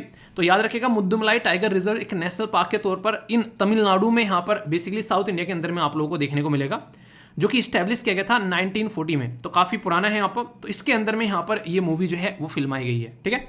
तो ये ऐसे क्वेश्चन आप लोगों से यूपीएससी पूछते हैं नेक्स्ट लेवल पर जाकर, और यहाँ से किसी भी एग्जाम में आप क्वेश्चन बन जाएगा। ऑस्कर विनिंग मूवी भी हो गई, सारी बातें हो गई, ऐसे करते हैं पढ़ाई, ठीक है। इंटरेस्टिंग है भाई, इसको भी याद रख लेना आप लोग। आप लोगों ने अक्सर बर्फ में जाने के मजा आता है ना कि हाँ चलो बर्फ में घूमने चलते हैं, तो उसी से रिलेटेड यहाँ पर यार ये इसके बारे में बात करूंगा, और थोड़ा सा बैकग्राउंड इन्फॉर्मेशन आप लोगों को ब्रो के बारे में बताएगा। ब्रो मैं आप लोगों को ब्रो के बारे में बताऊंगा। ब्रो बॉर्डर रोड ऑर्गेनाइजेशन का नाम किस किसने सुना है? मैंने कहते बॉर्डर रोड ऑर्गेनाइजेशन क्या कह रही है, नाम तो सुना ही होगा, कौन हो बॉर्डर रोड ऑर्गेनाइजेशन। तो उसी के बारे में आप लोगों से बातें कर रहा हूँ। अभी क्या मुद्दा है पहले मैं आप लोगों को बताता हूँ। बॉर्डर रोड ऑर्गेनाइजेशन ने रिसेंटली रीओपन कर दिया गया है, यानी कि एक टाइम होता है सर्दियों में बंद कर दिए जाते हैं, फिर से रीओपन कर दिया गया जोजिला पास को। जोजिला पास एक ऐसा एरिया है जो कि यहाँ पर काफ़ी इंपॉर्टेंट है और ये कश्मीर वैली को लद्दाख के साथ में कनेक्ट करता है, और ये काफ़ी इंटरेस्टिंग है इसको, ठीक है। तो इसको बेसिकली आप लोग नहीं, कई बार आप लोगों ने देखा होगा घर में कुछ और नाम होता है, बाहर कुछ और नाम होता है, ठीक है।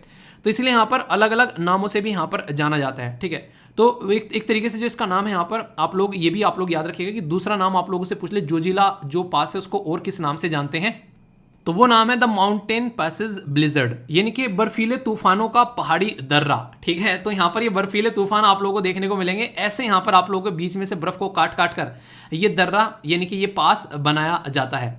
तो क्या है मतलब इसका मतलब बर्फीले तूफानों का पहाड़ी दर्रा, ठीक है। बात की जा रही है the mountain pass of blizzard, ठीक है।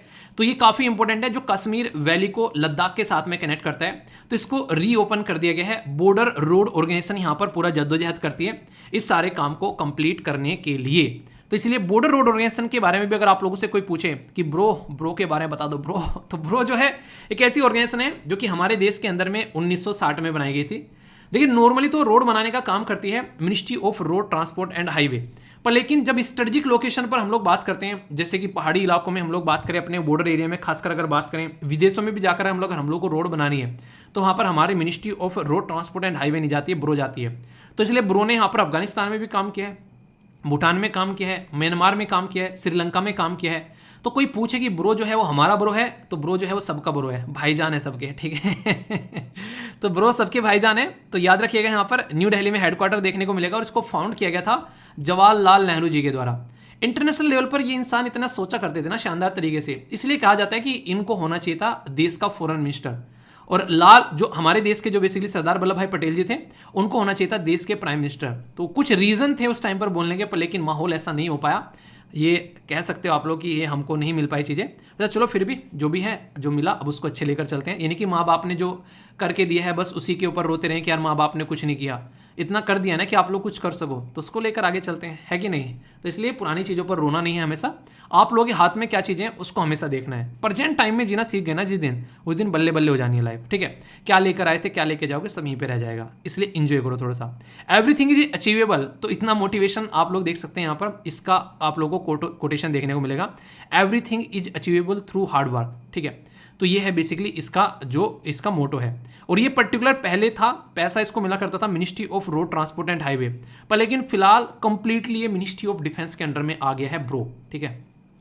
तो ब्रो किसके अंदर में आ गया है, तो मिनिस्ट्री ऑफ डिफेंस के अंडर में आ गया। तो ये काफ़ी इंटरेस्टिंग क्वेश्चन आप लोगों से पूछा सकता है, और पास इंपॉर्टेंट लोकेशन भी आप लोगों से क्वेश्चन मैप बेस्ड क्वेश्चन बन सकता है। तो ये भी आप लोग याद जरूर रखिएगा, कन्फ्यूजन नहीं होना चाहिए, कन्फ्यूजन हो तो दूर करके रहना भैया, साथ में नहीं लेके जाना है, यहाँ आए हो तो कन्फ्यूजन छोड़ के जाना, समझे। तो देखो याद रखना यहाँ पर ये इन्वायरमेंट से रिलेटेड न्यूज़ थी, ये कुछ पोर्शन अलग अलग किए हैं आप लोग के। इससे पहले नेशनल लेवल की न्यूज़ थी, अब जो आप लोगों के सामने आने जा रही है ये यहाँ पर थोड़ी सी आप लोगों को देखने को मिलेगी डिफेंस लेवल की न्यूज़। इंडियन नेवी के द्वारा पार्टिसिपेट किया जा रहा है सी ड्रैगन 23 एक्सरसाइज के अंदर में, और इंपॉर्टेंट क्या है, एक तो डिफेंस के लिए इंपॉर्टेंट होगी, नाम बात की जा रही है सी ड्रैगन के बारे में, तो डिफेंस एक्सरसाइज होगी 23। नेक्स्ट यहाँ पर गुआम यूएसए का एक लोकेशन है यहाँ पर, उसके अंदर में ये 15 से लेकर 30 मार्च तक देखने को मिलने वाली है आप लोगों को, इसलिए बोला मैंने इंपॉर्टेंट है। यूनाइटेड स्टेट ऑफ अमेरिका यहाँ पर हो गया, हवाई आइलैंड इसकी लोकेशन यहाँ पर देखने को मिलेगी। हवाई आइलैंड के ऊपर क्वेश्चन पूछा यूपीएससी ने कि यूएसए का कौन सा पोर्शन ऐसा है जो ट्रॉपिक ऑफ कैंसर से नीचे है। याद रखिएगा यूएसए का अकेला पोर्शन हवाई है जो कि ट्रॉपिक ऑफ कैंसर से नीचे है, बाकी सारा ट्रॉपिक ऑफ कैंसर के ऊपर है। तो ऐसे भी क्वेश्चन आप लोगों से पूछे जाते हैं। इसी में गुआम आइलैंड आप लोगों को देखने को मिलेगा, वही गुआम आइलैंड है जिसमें नॉर्थ कोरिया बोल रहा था कि देखो मैं अभी बम फेंकता हूं तुम्हारे ऊपर यूएसए के ऊपर तो फेंकने की हिम्मत नहीं थी, बोला कि तुम्हारे आइलैंड के ऊपर बम फेंकूंगा मैं तो किम जोंग उन जो डरा रहा था वो इसी आइलैंड के लिए डरा रहा था। इंडियन ओशन के अंदर में एक आइलैंड है फ्रांस का, उसका नाम आप लोग बताइए, रिवीजन हो जाएगा, पता तो हो गई वैसे आप लोगों को, अभी मैं कई बार पढ़ा चुका हूं। अभी गुआम आइलैंड भी आप लोगों का हो गया, इसको याद रखिएगा। अभी अगर बात करते हैं यहां पर तो सी ड्रैगन, ये एक एनुअल मल्टीलेटरल और एंटी सबमेरीन वॉरफेयर आप लोगों को यहां पर देखने को मिलेगा, जो कि यूएसए की नेवी के द्वारा कंडक्ट किया जाता है। और अच्छी बात यहां पर यह इंडिया, यूएसए और जापान क्वाड के तीनों मेंबर आप लोगों को देखने को मिलेंगे। कनाडा और साउथ कोरिया यहां पर पार्टिसिपेट कर रहे हैं। अदर और भी एक्सरसाइज होती है इंडिया और यूएसए के बीच में, जैसे कि मालाबार एक्सरसाइज होगी, इंडिया, यूएसए, जापान, ऑस्ट्रेलिया चारों के चारों क्वाड मेंबर पार्टिसिपेट करते हैं। युद्ध अभ्यास मिलिट्री ट्रेनिंग होगी इंडिया और यूएसए के बीच में, और वज्र प्रहार ये स्पेशल फोर्स एक्सरसाइज होगी। तो बहुत ही इंपॉर्टेंट डायरेक्ट क्वेश्चन बनाने वाली ये ऐसी न्यूज़ है, अगर एग्जाम में आती है तो फिर आप लोग बोलते हो कहाँ से आ गई यार, आ तो गई सही जगह से, आपने ध्यान को ना दिया, ठीक है। तो इसलिए याद रखना डिफेंस रिलेटेड न्यूज़ थी, हिंदी में भी मिल जाती है पीपीटी, इंग्लिश में भी, तो डाउनलोड कर लेना। आगे बात करते हैं दुनियादारी के बारे में, वर्ल्ड न्यूज़ है आप लोगों के सामने। बात की जा रही है MQ-9, ये है रैपर ड्रोन, ये अभी रिसेंटली बहुत ज़्यादा न्यूज़ में था। क्यों था न्यूज़ में इसलिए था क्योंकि रसिया का जो सुखोई 37 जो जेट है उसके द्वारा इसके ऊपर तेल गिराकर इसको मार दिया गया ब्लैक सी के अंदर में, ये वही है जहां पर क्रीमिया के बारे में हम लोग बात कर रहे हैं, तो उसकी वजह से ये न्यूज़ में आ गया था। इसको प्रीडेटर बी के नाम से भी आप लोग जानते हैं। और सबसे बड़ी बात पता है क्या है, आज की डेट में ड्रोन का जमाना है। हमारे देश के प्राइम मिनिस्टर साहब के द्वारा जब इनोग्रेट किया गया था ड्रोन से रिलेटेड मेट्रो, उस टाइम पर दुनिया के सामने उन्होंने बोला था कि आने वाला जमाना ड्रोन का होगा, क्योंकि ड्रोन एक तो सबसे बड़ी बात क्या है, उसके अंदर में इंसान बैठाने की जरूरत नहीं है, तो जान मान की हानि खत्म, कहीं भी जाकर किसी से ठोक दो उसको, कोई दिक्कत नहीं है भाई साहब। अगर इंसान बैठे होते तो सोचना पड़ता है यार हमारा इंसान चला गया, पर यहाँ पर ऐसा कुछ दिक्कत ही नहीं है। तो ये काफ़ी प्यारी चीज़ है इसकी, जो मुझे पर्सनली लगती है, तो ये आप लोग जरूर याद रखिएगा, ठीक है। अभी यहाँ पर इसके चलते आप लोग याद रखते हैं तो कई सारी बातें आप लोगों से रिलेटेड देखने को मिलती है। तो अभी इसको चलती है न्यूज़ में आ गया था, तो किसका है, यूएसए का है, हमारा इससे गया, और ये कहीं ना कहीं बोल सकते हैं डुप्लीकेशन की जरूरत होगी यहाँ पर, आने वाले टाइम में इसका डुप्लीकेशन बनाया जाएगा, क्योंकि रसिया पीछे रह गया ड्रोन के मामले में, ठीक है। ये इतनी इंटरेस्टिंग स्टोरी लगी मुझे, मैं सुनने के बाद में कहने लगा यार तुमसे पूछा किसने यूएसए वाला ना बहुत ही एक ठल्ली इंसान देखा आप लोगों ने, जब उसको कहते हैं साथ दे दो तो साथ नहीं देगा, जब उसको कहते हैं तेरा साथ की कोई जरूरत नहीं है तो वो दिखाता है कि मैं तुम्हारे साथ खड़ा हूँ, इतना ये नहीं कहते कि क्या बोलो बस, चलो ठीक है जो भी है, पर सही नहीं है, ठीक है। यूएसए की सीनेट जैसे हमारी पार्लियामेंट होती है, तो वहाँ पर यूएसए के द्वारा रिकग्नाइज किया गया कि मैकमोहन जो लाइन है ना, वो एक इंटरनेशनल बाउंड्री है चाइना और इंडिया के अंदर, बेसिकली चाइना और अरुणाचल प्रदेश के बीच में। किसने पूछा तुमसे ये बताने के लिए, पहले तो ये बताओ, तुम बताओगे जब हम लोग कहते हैं इतने ही अच्छे हो तुम हमारा सपोर्ट देने वाले, इतने ही अच्छे हो तुम हमारा प्यार, हमारे प्यार से हमारे साथ में बातें करने वाले, तो भाई साहब इसी के बारे में क्यों बात कर रहे हो, उसके बारे में बोल देते पाकिस्तान वाली के बारे में भी तब आता मजा। तो चाइना के बारे में बोल के साइड में हट गए, पाकिस्तान वाली के बारे में बोलते ना कि जो पाकिस्तान पाक ऑक्युपाइड एरिया है वो इंडिया का है, ये मैं मानता हूँ, हाँ तो तुम्हारा पूरा हित जुबा हुआ है, वहाँ तो बोलोगे नहीं, अभी चाइना के साथ में तुम्हारी लग रही है तो इसलिए तुम ऐसी बातें कर रहे हो। तो मतलब इनको कुछ नहीं चाहिए, बस इनको बस अपना एक अलग ही गुणगान चलता है, दुनिया में डेमोक्रेसी हम मेंटेन करेंगे, दुनिया में ह्यूमन राइट हम करेंगे, ठीक। अब तुम अपने आप को सुधार लो पहले, इसलिए इनकी बेइज्जती होती जा रही है आज की डेट में। चाइना ने उठाकर यहाँ पर अभी 2 ऐसे देशों को मिला दिया, बताओ कौन से दो देश मिला है जहाँ पर यूएसए की फूंक सरक गई। तो आप लोग समझ सकते हैं सारी चीज़ें जो होती हैं वो इन्हीं सब चीज़ों के ऊपर टिकी होती है। इंटरेस्टिंग चीज़ क्या है यहाँ पर, अभी चाइना ये कह रहा है कि जो लाइन ऑफ एक्चुअल कंट्रोल है, लाइन ऑफ एक्चुअल कंट्रोल आप लोगों को देखने को मिलेगी, ये एग्जैक्टली अरुणाचल प्रदेश वाले रीजन के अंदर में, सिक्किम वाले रीजन के अंदर में, मतलब इंडिया और चाइना के बॉर्डर के बारे में बात की जाती है। ये भी अपना ही इस एरिया है, पर चाइना ने ऑक्यूपाई कर रखा है, इसलिए इसका भी रंग ब्लू ही है तो हमारे ना, और ये पाकिस्तान ने ऑक्यूपाई कर रखा है यहाँ पर ये वाला रीजन, पर लेकिन है हमारा ही, ठीक है।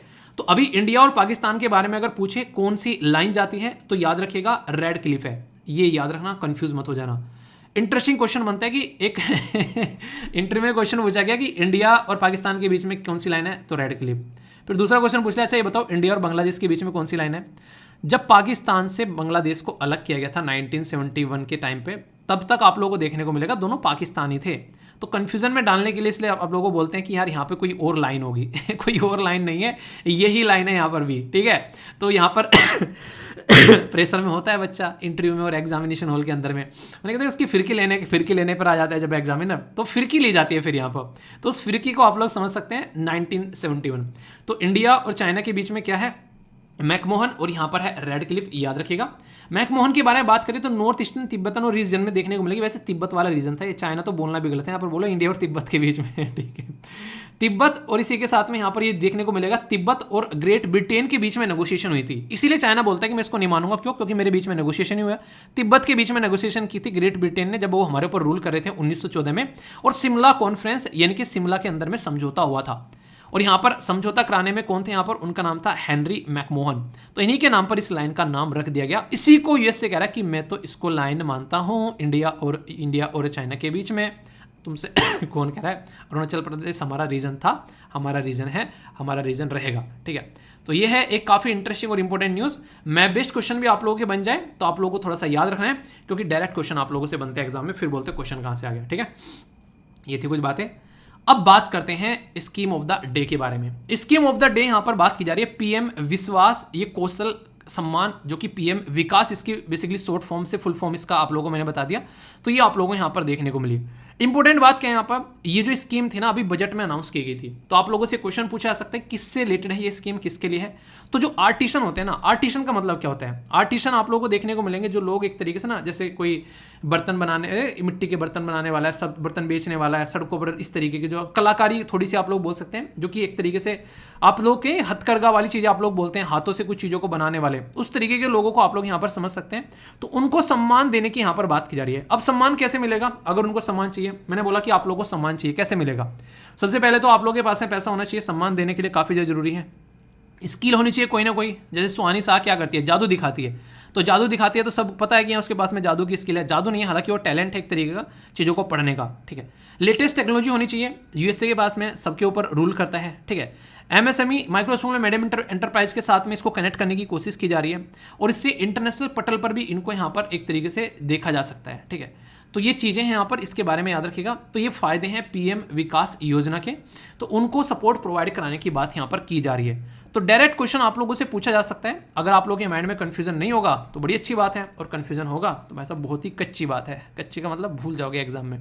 मूर्ति बनाने वाले भी आप लोग बोल सकते हैं, मिट्टी के घड़े बनाने वाले आप लोग बोल सकते हैं, ये सारे हाथ से कारीगर नहीं, हाथ जो हथकरघा, जो बेसिकली हाथों से कारीगरी करने वाले लोग हैं, ये आप लोग यहाँ पर बोल सकते हैं। तो ये बहुत ही इंपॉर्टेंट है, इनको हम लोग को रिकग्नाइज करना, इनको वरना भूलते जा रहे हैं हम लोग आज के में टेक्नोलॉजी के टाइम पर, तो ये जरूरी है, ठीक है। आगे चलते हैं। आप लोगों के सामने कौन बनेगा छोटू करोड़पति, और बताना सारे क्वेश्चन अटेम्प्ट करके कि कितने आप लोगों के नंबर यहां से आए। मास्टर प्लान के बारे में बात की जा रही है, ये है 2041। तो किससे रिलेटेड है यहाँ पर, ये न्यू दिल्ली, तमिलनाडु, कर्नाटका या फिर महाराष्ट्र, किसने यहाँ पर मास्टर प्लान, ये 2041 के बारे में बात की जा रही है। हालांकि मैंने पहले पढ़ा रखा है आप लोगों पर, फिर से मास्टर प्लान न्यूज में आ रखा है, ठीक है। Recently prohibition of the online gaming bill return किया गया गवर्नर कौन से स्टेट के द्वारा, कर्नाटका, तमिलनाडु, तेलंगाना, कौन से राज्य के गवर्नर की रस्साकसी हो रही है सरकार के साथ में। वैसे गवर्नर एक ऐसी पोस्ट है जिसको लेकर बार बार बात की जाती है कि कुछ तो करो इसका यार, गवर्नर की और जो चीफ मिनिस्टर की लगती है ना आपस में, मैं नहीं कहता इस तरीके सास बहू की तरह लड़ते हैं कई जगह, तो ऐसा बिल्कुल। चलिए बात की जा रही है कौन सा सेशन है नेशनल जो platform for the disaster risk reduction, ये भी रिसेंटली कौन सा सेशन इसका देखने को मिला, पहला, दूसरा, तीसरा या फिर चौथा, ये इंटरेस्टिंग है न्यूज, इसके बारे में याद रखिएगा। Prevention of the money laundering act recently expand किया गया, इंक्लूड करने के लिए कौन सी चीज, यानी कि मनी लॉन्ड्रिंग को रोका जाएगा, गलत तरीके से कमाया गया पैसे को सिस्टम में लाने से रोका जाएगा, narcotic drugs, virtual digital assets, real estate या फिर नन ऑफ द अबो। सही आंसर क्या है अगर आप लोगों से पूछ जाए तो सही आंसर बताना है, ए बी सी या फिर डी, क्या होगा आप लोगों के हिसाब से, तो ये आप लोग बताइए, ठीक है। सी सेट का बड़ा ही प्यारा सा क्वेश्चन है यार आप लोगों के सामने, इसको प्रैक्टिस करो। बात की जा रही है इस क्वेश्चन के बारे में, आंसर आप लोगों के सामने, सॉल्यूशन बताया जाएगा, एक बार अपना थोड़ा सा नहीं झक मार के देखो, उसके बाद में आप लोगों को बता दो आंसर, ठीक है। प्रैक्टिस कर लो इसको, देखता हूं कौन सही आंसर देता है। आप लोगों के सामने है एक इंपॉर्टेंट लेक, जिसको बोलते हैं लेक लोकतक, लोक यानी कि लोक होता है लोक नृत्य है। तो ये जो लेक है कहाँ पर है, मणिपुर के अंदर में है, यानी कि मनी लेकर लोगों तक पहुंच जाओ है, लोकपाल सुना आप लोगों ने तो उस तरीके से याद रख लेना। यहाँ पर फुमडीज पाई जाती हैं, ओनली दुनिया में फ्लोटिंग आप लोगों को देखने को मिलेगा, इसको फ्लोटिंग नेशनल पार्क बोलते हैं, दुनिया में ओनली लोकेटेड है इस सिचुएशन में। रीजन क्या है यहाँ पर इसके बारे में, रीजन यहाँ पर ये कि जो लोकतक लेक है ना यहाँ पर ये, इसमें फुमडीज जो पाई जाती हैं वो तैरती हैं उसके ऊपर में, तो इसलिए इसको फ्लोटिंग नेशनल पार्क भी बोलते हैं। और दुनिया में ये एक लौता ऐसा नेशनल पार्क है और इसके ऊपर क्वेश्चन दबाकर पूछे जाते हैं, ठीक है। इसके अंदर आप लोगों को यहाँ पर संगई देखने को मिलेगा, एक तरीके से इंडेंजर्ड एनिमल है, 12 सिंगा टाइप का, जो कि यहीं पर ही पाया जाता है, ठीक है। काफी इंपॉर्टेंट है यहाँ पर, ये इंटरनेशनल के हिसाब से भी अगर बात करें तो रामसर कन्वेंशन का दर्जा दिया गया था 1990s में, क्योंकि इसकी काफी ज्यादा इकोलॉजिकल इंपॉर्टेंस है, तो रामसर की कैटेगरी में भी आता है। रामसर क्या है, ईरान के अंदर में एक जगह है जहां पर एक कन्वेंशन हुआ कि दुनिया में वेटलैंड यानी कि लेक यानी कि झील, उनको प्रोटेक्ट किया जाएगा और उनको एक तरीके से सही तरीके से आगे लेकर चलेंगे, तो उससे रिलेटेड यहाँ पर ये चीज देखने को मिलती है, ठीक है। कंफ्यूजन नहीं होना चाहिए, ये आप लोग याद रखिएगा, ओके।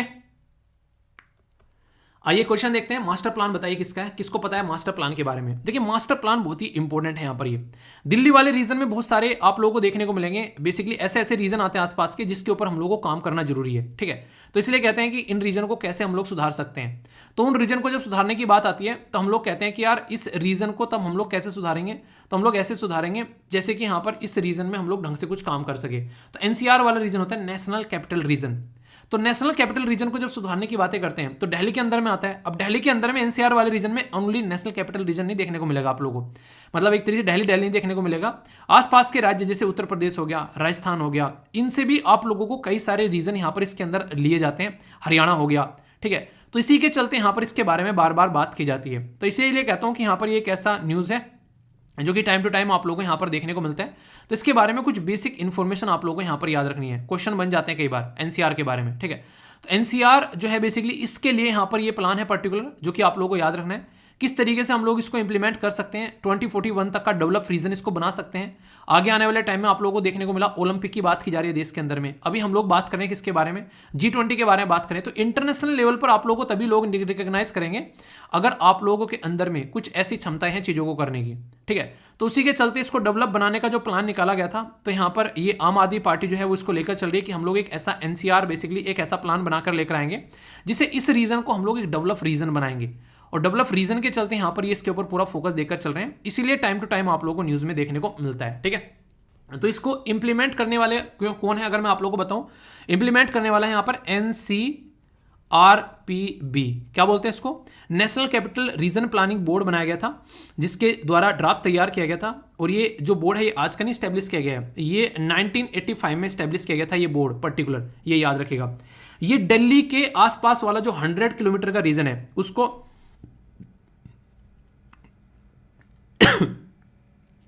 सॉरी हिचकी आ गई थी, तो यहां पर आप लोगों को देखने को मिलेगा, तो इस पर्टिकुलर रीजन की यहां पर बात की जा रही है, 100 किलोमीटर रेडियस वाला रीजन आप लोगों के सामने यहां पर देखने को मिलेगा, तो उसके लिए प्लान है यहां पर ये। इसमें अभी बात की जा रही है कई सारे पोर्शन है जैसे पानीपत हरियाणा, मुजफ्फरनगर उत्तर प्रदेश, ठीक है, तो उनको बाहर निकालने की बात की गई थी, क्योंकि 100 किलोमीटर का जब एरिया लेंगे तो इसकी वजह से यहाँ पर कई सारी और भी चीजें न्यूज में आ गई थी, ठीक है। तो ये कुछ बातें हैं, तो दिल्ली का डेवलपमेंट का प्लान है यहाँ पर NCPCR, ठीक है, वो सॉरी जो NCRPB, ठीक है, तो उसके चलते यहाँ पर ये पूरा सिस्टम है। बात की जा रही है ऑनलाइन गेमिंग के बारे में, तो किसके द्वारा काम किया गया, तो तमिलनाडु के गवर्नर के द्वारा किया गया। ऑनलाइन गेमिंग को जब बैन करने की बात आई, तमिलनाडु के गवर्नर ने उल्टा कर दिया उसको, बिल को, ठीक है। बिल को जब रिटर्न कर दिया तो बोला कि भाई साहब इसको पहले चेक करो, उसके बाद में आकर हमसे इसके बारे में बात करना, ठीक है, अभी हम लोग जो है इसको परमिशन नहीं देंगे, ठीक है। तो उसके चलते क्या होता है, गवर्नर अगर एक बार इसको उल्टा फेर भी देता है तो जब दूसरी बार अब ये वापस आएगा तो अब उल्टा नहीं फेर पाएगा, एक बार ये पावर मिली है बस गवर्नर को, ठीक है। तो यहाँ पर ये आर्टिकल याद रखिएगा, संविधान के अंदर में 200 आर्टिकल आप लोगों को देखने को मिलेगा, ठीक है। तो बिल पास किया जाता है यहाँ पर सेकंड टाइम, तो उनको पास ही करना पड़ेगा, आर्टिकल 200 के अंदर में ये बात लिखी हुई है, गवर्नर अब उसके साथ में कुछ नहीं कर पाएगा, ठीक है। नेक्स्ट यहाँ पर नेशनल डिजास्टर रिस्क रिडक्शन के बारे में आप लोगों से बात करें तो याद रखना इसके बारे में डायरेक्ट क्वेश्चन पूछा जा सकते हैं। नेशनल जो एक तरीके से प्लान है यहाँ पर, ये किसको कैसे हम लोग को लेकर चलना है, तो इसके चलते अभी recently prime minister Modi ji के द्वारा 3rd सेशन जो है वो नेशनल लेवल पर इनोग्रेट किया गया दिल्ली के अंदर में। इसका थीम क्या है, मेन थीम अगर आप लोगों से पूछ बैठे तो building local resilient changing climate, यानी कि जैसे क्लाइमेट चेंज हो रहा है उस टाइम पर भी कैसे हम लोग अपने आप को एक सिस्टमेटिक वे में सपोर्ट कर सकते हैं अपनी चीज़ों को, उसके ऊपर फोकस है यहाँ पर। तो 3rd ये अभी मीटिंग यहाँ पर देखने को मिली इसकी, ठीक है। नेक्स्ट बात की जा रही है prevention of the money laundering act. Recently money laundering का मैंने बताया आप लोगों को कि गलत तरीके से कमाए गए पैसे को रोकने का काम किया जाता है। इसके लिए कानून है हमारे हमारे अंदर पीएमएलए हमारे पास में, जिसको क्या बोलते हैं, prevention of money laundering act बोलते हैं। ठीक है, तो उसी के बारे में यहाँ पर बात की जा रही है, पीएमएलए शॉर्ट फॉर्म में बोलते हैं। तो इसके अंदर में अभी बात क्या की जा रही है, वर्चुअल करेंसी को भी इसके अंदर में डाल दिया गया। पहले वर्चुअल करेंसी नहीं थी, वर्चुअल तरीके की करेंसी जैसे बिटकॉइंस वगैरह हो गए, उसमें दबाकर पैसे कमाए जा रहे थे, दबाकर पैसे लगाए जा रहे थे, तो गलत काम है, उसको भी कंट्रोल करके चलना है। ये है बेसिकली मुद्दा भाई, समझ रहे हैं ना आप लोग कहां पर खेला जा रहा है। तो ये बातें आप लोग समझिएगा, डायरेक्ट क्वेश्चन बनते हैं। सी सेट का क्वेश्चन है बड़ा ही प्यारा, आंसर आप लोगों को सी देखने को मिलेगा। ठीक है, 40 एक्सप्लेनेशन आप लोगों के सामने है, कंफ्यूजन नहीं होना चाहिए कुछ भी, बिल्कुल भी। आइए आप लोगों को यहाँ पर अब अंग्रेजी बनाता हूँ, इसके अंदर में अंग्रेजी सीखेंगे। हालांकि वोकैबुलरी बेसिकली डिस्कस करते हैं जब हम लोग, तो आप लोगों को देखने को मिलता है। आंसर राइटिंग में भी आप लोगों को ये फायदा पहुंचाते हैं यूपीएससी या स्टेट पीसीएस के अंदर में, एसएससी बैंकिंग एनडीए सीडीएस के अंदर में, एपीएफसी के अंदर भी आप लोगों ने जब टेस्ट सीरीज अटेम्प्ट की होगी तो वहाँ पर भी आप लोगों ने चीज़ें देखी होगी। तो हर जगह आप लोग काम आती है, और ऊपर से कई जगह आप लोग को कॉन्फिडेंस में भी लेकर आएगी। जब कोई अंग्रेजी आप लोगों के सामने बोल रहा है, अगर आप लोग बोल नहीं पा रहे हैं अलग बात है, पर एटलीस्ट समझ पा रहे हैं आप लोग, तो वो बड़ी बात है। ठीक है, क्योंकि ये सबसे बड़ी दिक्कत देखने को यहाँ पर मिलती है। तो 5 शब्द रहते हैं वैसे तो मेनली, पर लेकिन बहुत सारे और भी शब्द हैं, अगर आप लोग चाहे तो अच्छे से पार्टिसिपेट कर सकते हैं। पहला यहाँ पर ये है बेसिकली एनर्वेटेड, मतलब एक तरह से ना इंसान की एनर्जी जब चूस जाती है, पूरे दिन लगा हुआ है, बिल्कुल ऐसा लग रहा है कि यार पता नहीं क्या क्या कर डाला, तो उस टाइम पर आप लोग एक काम किया करो, थोड़ा सा सिएस्टा ले लिया करो। मतलब दोपहर में हल्का सा कोशिश करो 10-15 मिनट या 20 मिनट, मैं तो बोलूँगा बेसिकली 20 से 22 मिनट की हल्की सी झपकी ले ली, फिर से रिफ्रेश कर देगी और फिर से अपने काम में लग जाओ। जिसने ये आदत बना ली ना जिंदगी में, उस इंसान को कभी कोई एक तरीके से ना सुस्त नहीं देखेगा, और वो हमेशा अपने काम को फुल एनर्जी के साथ में करेगा, हर द जोश, वो वाली बात आप लोगों को देखने को मिलेगी। तो ये मैं करता हूँ बड़ी बार, चेयर पे बैठा हूँ, जरा सा जैसे चेयर पे बैठा हूँ, वीडियो बना रहा हूँ। ठीक है, मतलब वीडियो बनाने के बाद में क्या हुआ, डिकोडिंग पे लगाता हूँ कई बार, तो हल्की सी झपकी ले लेता हूँ। तो इस तरीके से आप लोग समझ सकते हैं, मतलब बीच बीच में, जैसे कि मान लो मैं रात को 2 घंटे भी सोया, फिर भी मैं एनर्जी के साथ में काम कैसे कर पाता हूँ, तो ऐसे कर पाता हूँ। तो कई सारे बच्चे सर कैसे एनर्जी में रहते हो, तो यार मैं बीच में झपके मार लेता हूँ ठीक है, तो झपकी की वजह से चीज़ें सही चलती रहती हैं फिर। नेक्स्ट शब्द है यहाँ पर, ये है काउंटेनेंसी, यानी कि चीज़ों को एक्सेप्ट करना, स्वीकार करना। जो चीज़ें हैं उसको एक्सेप्ट कर लो। जो जिंदगी में ना आप लोग, सबसे बड़ी बात पता है क्या, आप लोग कभी अपने आप को इंप्रूव नहीं कर पाते, उसके पीछे बहुत बड़ा रीज़न है कि आप लोग कभी एक्सेप्ट ही नहीं करते हो कि आप लोगों के अंदर में गलतियाँ। जिस दिन आप लोगों ने अपनी गलतियों को स्वीकार कर लिया, सबके सामने नहीं कि सबके सामने स्वीकार करो कि हाँ मेरे अंदर ये कमी है, नहीं, अपने आप में मानो कि हाँ मेरे अंदर ये कमी है, तो आप लोग चीज़ों को इंप्रूव करना स्टार्ट कर दोगे। जैसे मेरे अंदर जो मुझे सबसे बड़ी कमी लगती है, जो खासकर मेरी हेल्थ पर काफ़ी ज़्यादा नेगेटिव इंपैक्ट डालती है, मैं चेयर पर बैठकर मतलब कई बार पानी पीना भूल जाता हूँ। ठीक है, कई बार देखा टाइम, और यार खाना खाना था, लेट हो गया, तो इसकी वजह से मुझे कई बार अपनी ज़िंदगी में बहुत सारी प्रॉब्लम भी झेलनी पड़ी हैं। ठीक है, चश्मे का नंबर बढ़ता जा रहा है, तो मैं इन चीज़ों को लेकर कई बार इग्नोरेंट हो जाता हूँ। ठीक है मतलब समझ रहे हैं आप लोग चीज़ें, तो बहुत सारी चीज़ें रहती है। तो ज़िंदगी में आप लोगों को इन चीज़ों को भी मैनेज करना आना चाहिए। सारी चीज़ें सही है, पर लेकिन ये भी मैनेजमेंट होना चाहिए। तो पहले स्वीकार तो करो कि हाँ ये काम मैं कर रहा हूँ, मैं कह रहा हूँ कि नहीं मैं काम कर ही नहीं रहा हूँ, मैं तो सारी चीज़ें बड़े से कर रहा हूँ, हवाबाजी में फेंक रहा हूँ बस बातें, ऐसा नहीं हुआ करता। ठीक है, तो जो जो चीज़ें एक्सेप्ट करोगे यार ये कमी है, तभी उसके ऊपर सोल्यूशन करोगे और काम करना स्टार्ट करोगे। ओके, इंटरेस्टिंग शब्द है, डिफरेंट सा शब्द है ब्यूकोलिक। ब्यूकोलिक मतलब एक तरीके से ग्रम्य है। ग्रम्य मतलब एक ऐसा व्यू, आप लोग कहते हैं ना कि भाई साहब घर चाहिए तो उन्हें रिवर फ्रंट वाला व्यू होना चाहिए ठीक है, जैसे मुंबई में आप लोगों को नॉर्मली देखने को मिलते हैं। तो ये चीज़ें आप लोग समझ सकते हैं। तो इसका मतलब क्या होता है कि एक तरीके से प्लीजेंट व्यू या कंट्री साइड व्यू आप लोग बोल देते हैं कई बार, इस तरीके से आप लोग यहाँ पर बोल सकते हैं। ठीक है, नेक्स्ट यहाँ पर शब्द ये है थियोक्रेसी। थियोक्रेसी मतलब क्या होता है, धर्मतंत्र, यानी कि system of the government in which priest rule करते हैं नेम ऑफ द गॉड। ठीक है, मतलब क्या इसका, जैसे कि आप लोग देखते हैं आज के डेट में कि एक तरीके से कई बार आप लोगों को भगवान के नाम पर आप लोग बोलते हैं कि एक तरीके से इंसान बोलता है कि यहाँ पर भगवान रूल कर रहे हैं, तो वाली चीज़ें आप लोगों को देखने को मिलती है। तो इसको कई बार एक तरीके से अलग अलग, जैसे मोनोक्रेसी के नाम से भी आप लोग इसको जानते हैं, मोनार्की के नाम से भी आप लोग जानते हैं। मोनार्क यानी कि किंग मान लेते हैं, वही भगवान है, ये वाली चीज़ें कई बार देखने को मिलती है। तो इंटरेस्टिंग शब्द है ये भी।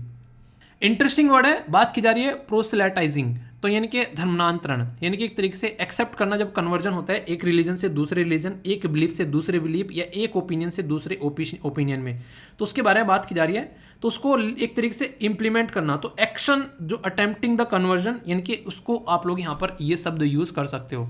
संविधान के आप लोगों को पार्ट 3 में फंडामेंटल राइट देखने को मिलते हैं। पार्ट 3 के अंदर में आर्टिकल 12 से लेके आर्टिकल 35 तक का आप लोगों को ये बताना है कि धर्म के बारे में कौन कौन से आर्टिकल हैं, ये आप लोगों को बताना है। देखता हूँ कौन कौन सही आंसर इसका देता है। मैं आशा करता हूँ कि आप लोग आंसर सही दोगे, क्योंकि इतनी बार आप लोगों को पढ़ाया जा चुका है। एक बात बता दूं मैं आप लोगों को फिर से, क्लास जो है संडे में मैं सोच रहा हूँ क्लास नहीं रखा करेंगे, संडे में ऑफ रखा करेंगे। संडे में आप लोगों का टेस्ट हो जाया करेगा, और जब वो टेस्ट हुआ करेगा तो आप लोगों को ये करना है कि अपना रिवीजन कर लेना है जो भी पूरे वीक में पढ़ाई की है। ठीक है, पूरे वीक में जब आप लोग पढ़ाई कर लेते हो तो फिर आप लोग का रिवीजन यहाँ पर हो जाता है, तो इससे फायदा भी आप लोगों को देखने को मिलेगा अच्छे से। तो ये काम आप लोग जरूर करिए, इससे बहुत सारी चीज़ें आप लोगों को अच्छे से अपनी इंप्लीमेंट होती नजर आएगी। टेस्ट देने से आप लोग, और फिर टेस्ट का रिवीजन कर लो शाम तक का, तो सही तरीके से आप लोग चीज़ों को लेकर चल पाओगे। मंडे से फिर से रेगुलर आप लोग क्लास चलेंगी, जिस तरीके से पैटर्न में क्लास चल रही थी। मॉर्निंग में 11 बजे एक क्लास, फिर 1 बजे, फिर दूसरी क्लास आप लोगों को 5 बजे, और फिर 8 बजे आप लोगों को देखने को मिलेगी। ठीक है, तो इसको आप लोग यहाँ पर देख सकते हैं। कोई भी कन्फ्यूजन इसको लेकर नहीं होना चाहिए, अगर कन्फ्यूजन होगा तो बताना, उसको दूर किया जाएगा। इनको जरूर अटेम्प्ट करना, अच्छे से क्लासेस देखो अपनी, कोई भी सिलेबस का पार्ट जो है वो आप लोगों को छोड़ना नहीं चाहिए। ठीक है, तो जो सीरियस होकर तैयारी कर रहे हैं अच्छे से लगे रहो। ओके, और पीडीएफ सारी डाउनलोड कर सकते हैं आप लोग आसानी से, उसको भी आप लोग देख लेना। बाकी आज का डिस्कशन यहीं पर समाप्त करते हैं, नेक्स्ट लेक्चर में मिलते हो, तब तक अपना ध्यान रखिए। वीडियो कैसी लगी फीडबैक जरूर देना, और जाने से पहले एक बार रिकॉल जरूर कर लेना कि आप लोग कितना याद रख पा रहे हो। ये कुछ बातें हैं।